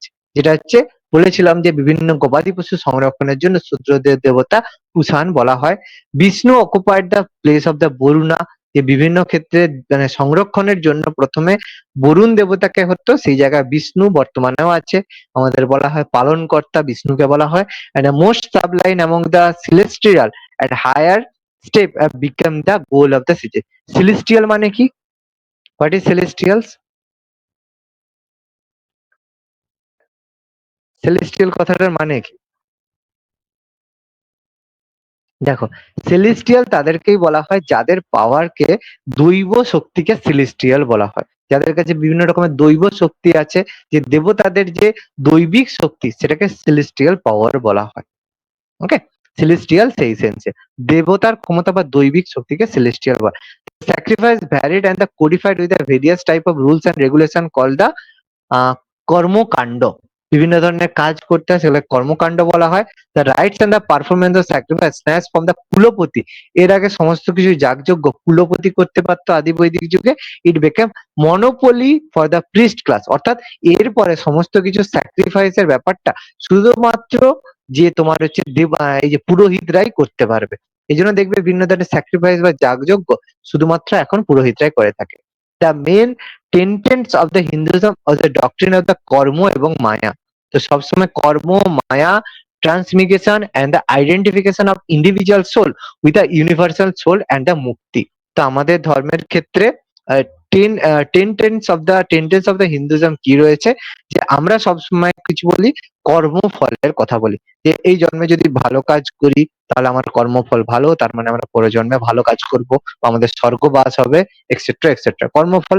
মায়া থেকে মুক্তি হতে বলে, যে মায়া থেকে কি, যে আমার হচ্ছে ছেলের এই হয়ে গেল, আমার বাবার এই হয়ে গেল, ওই হয়ে গেল, ভাবনা চিন্তা করে থাকি আমরা, মায়া করে থাকি, মায়ার সাথে ঘেরা। ট্রান্সমিগ্রেশনের মাধ্যমে কি আমরা কোনো কিছু জিনিস ছাড়তে চাই না, মনে হয় যে আমাদেরই থাকবে, যে আমরা এটা ছেড়ে কোনোদিন যেতে পারবো না। Identification of the individual soul, প্রত্যেকে মনে করি প্রত্যেকের আলাদা আলাদা সোল রয়েছে, সোল বা আত্মা যেটাকে বলা হয়, আত্মার বা সোল রয়েছে। এবং আমাদের হিন্দু ধর্ম অনুযায়ী বলা হয় যে আমাদের উদ্দেশ্য সবসময় থাকে যে আত্মার সাথে পরমাত্মার মিলন। ওকে, তো এই রকমের থট, বহু রকমের থট রয়েছে, সেগুলো টোটালি আনসাইন্টিফিকও নয় আবার টোটালি সাইন্টিফিকও নয়। তো এসব সম্পর্কে যদি জানতে হয় বিভিন্ন বই টই পড়তে পারো, যদি কারো বিভিন্ন ধরনের ইন্টারেস্ট থাকে পড়তেই পারো, কোনো অসুবিধা নেই। এবং এট লাস্ট ব্যাপার যে আমাদের সবসময় উদ্দেশ্য থাকে মুক্তি পাওয়া, অর্থাৎ এই যে জন্মান্তর বাদ রয়েছে, জন্ম থেকে আমরা যদি ভালো কাজ করি, বিভিন্ন এই মানে মায়া থেকে বা বিভিন্ন কর্মফল থেকে যদি মুক্ত হই, তখন আমাদের মুক্তি হয়, যেটাকে বলা হচ্ছে তোমার এই যে গৌতম বুদ্ধ অনুযায়ী মোক্ষ লাভ, যেটাকে বলা হয় মোক্ষ লাভ বা মুক্তি, এভাবে আমরা পেতে পারি। ওকে, টোটালটা সবার ক্লিয়ার? হ্যাঁ স্যার। ওকে, আর লাস্ট মনে হয় একটু জিনিস আছে। আচ্ছা, হ্যাঁ, এটা অলরেডি তোমাদের বলেছিলাম, কিছু স্যাক্রিফাইস থাকে বা কিছু যজ্ঞ থাকে, সেই যজ্ঞগুলা, হ্যাঁ এটা হলেই শেষ হয়ে যাবে। যে বিভিন্ন যজ্ঞ থাকে, অশ্বমেধ যজ্ঞ থাকে, যেটাকে আমরা হর্স স্যাক্রিফাইস বলে থাকি, যে রাজা একজন একটা ঘোড়াকে ছেড়ে দেয়, সেই ঘোড়া যেই জায়গায় যায় সেই জায়গাটা রাজার টেরিটরির মধ্যে হয়ে যায়, যেটা এস্টাবলিশ করে কিং এর সুপ্রিমেসি, অর্থাৎ রাজার যে মানে ক্ষমতা রয়েছে, কিং এর সুপ্রিমেসি এক্সপ্লেন করে থাকে অথর্ববেদ। রাজস্ব যজ্ঞ করে থাকে, condensation of the ceremony which confirm the supreme power of the king, যে রাজার যে সুপ্রিম পাওয়ার রয়েছে সেটা বলে থাকে রাজস্ব যজ্ঞের মাধ্যমে। আর রত্নবংশী রত্ন মহাবংশী পার্ট অফ দ্য রাজস্ব যজ্ঞের একটা সেরিমনি থাকে, যার হচ্ছে রত্নবংশী হয়। আর হচ্ছে বাজপেয় যজ্ঞ হয়ে থাকে, চ্যারিয়ট রেসিং হয়ে থাকে, বিভিন্ন রথের মধ্যে দৌড় হয়ে থাকে, সেই চ্যারিয়ট রেসিং, যেখানে রিএস্টাবলিশ সুপ্রিমেসি পাওয়ারের ক্ষেত্রে যে রাজার যে অখণ্ডতা সেটাকে পুনরায় প্রতিষ্ঠার জন্য চ্যারিয়ট রেসিং হয়ে থাকে, অর্থাৎ যে রাজা জয় করবে, চ্যারিয়ট রেস জয় করবে, সে বেশি পাওয়ারফুল হবে। ওকে, ট্রিপল, এটা আমাদের ট্রিপল ক্লাসিফিকেশন। পৃথিবী ভিজিটর, যেটা টেরিস্ট্রিয়াল, পৃথিবী, অগ্নি, সোম, বৃহস্পতি, রিভার্স।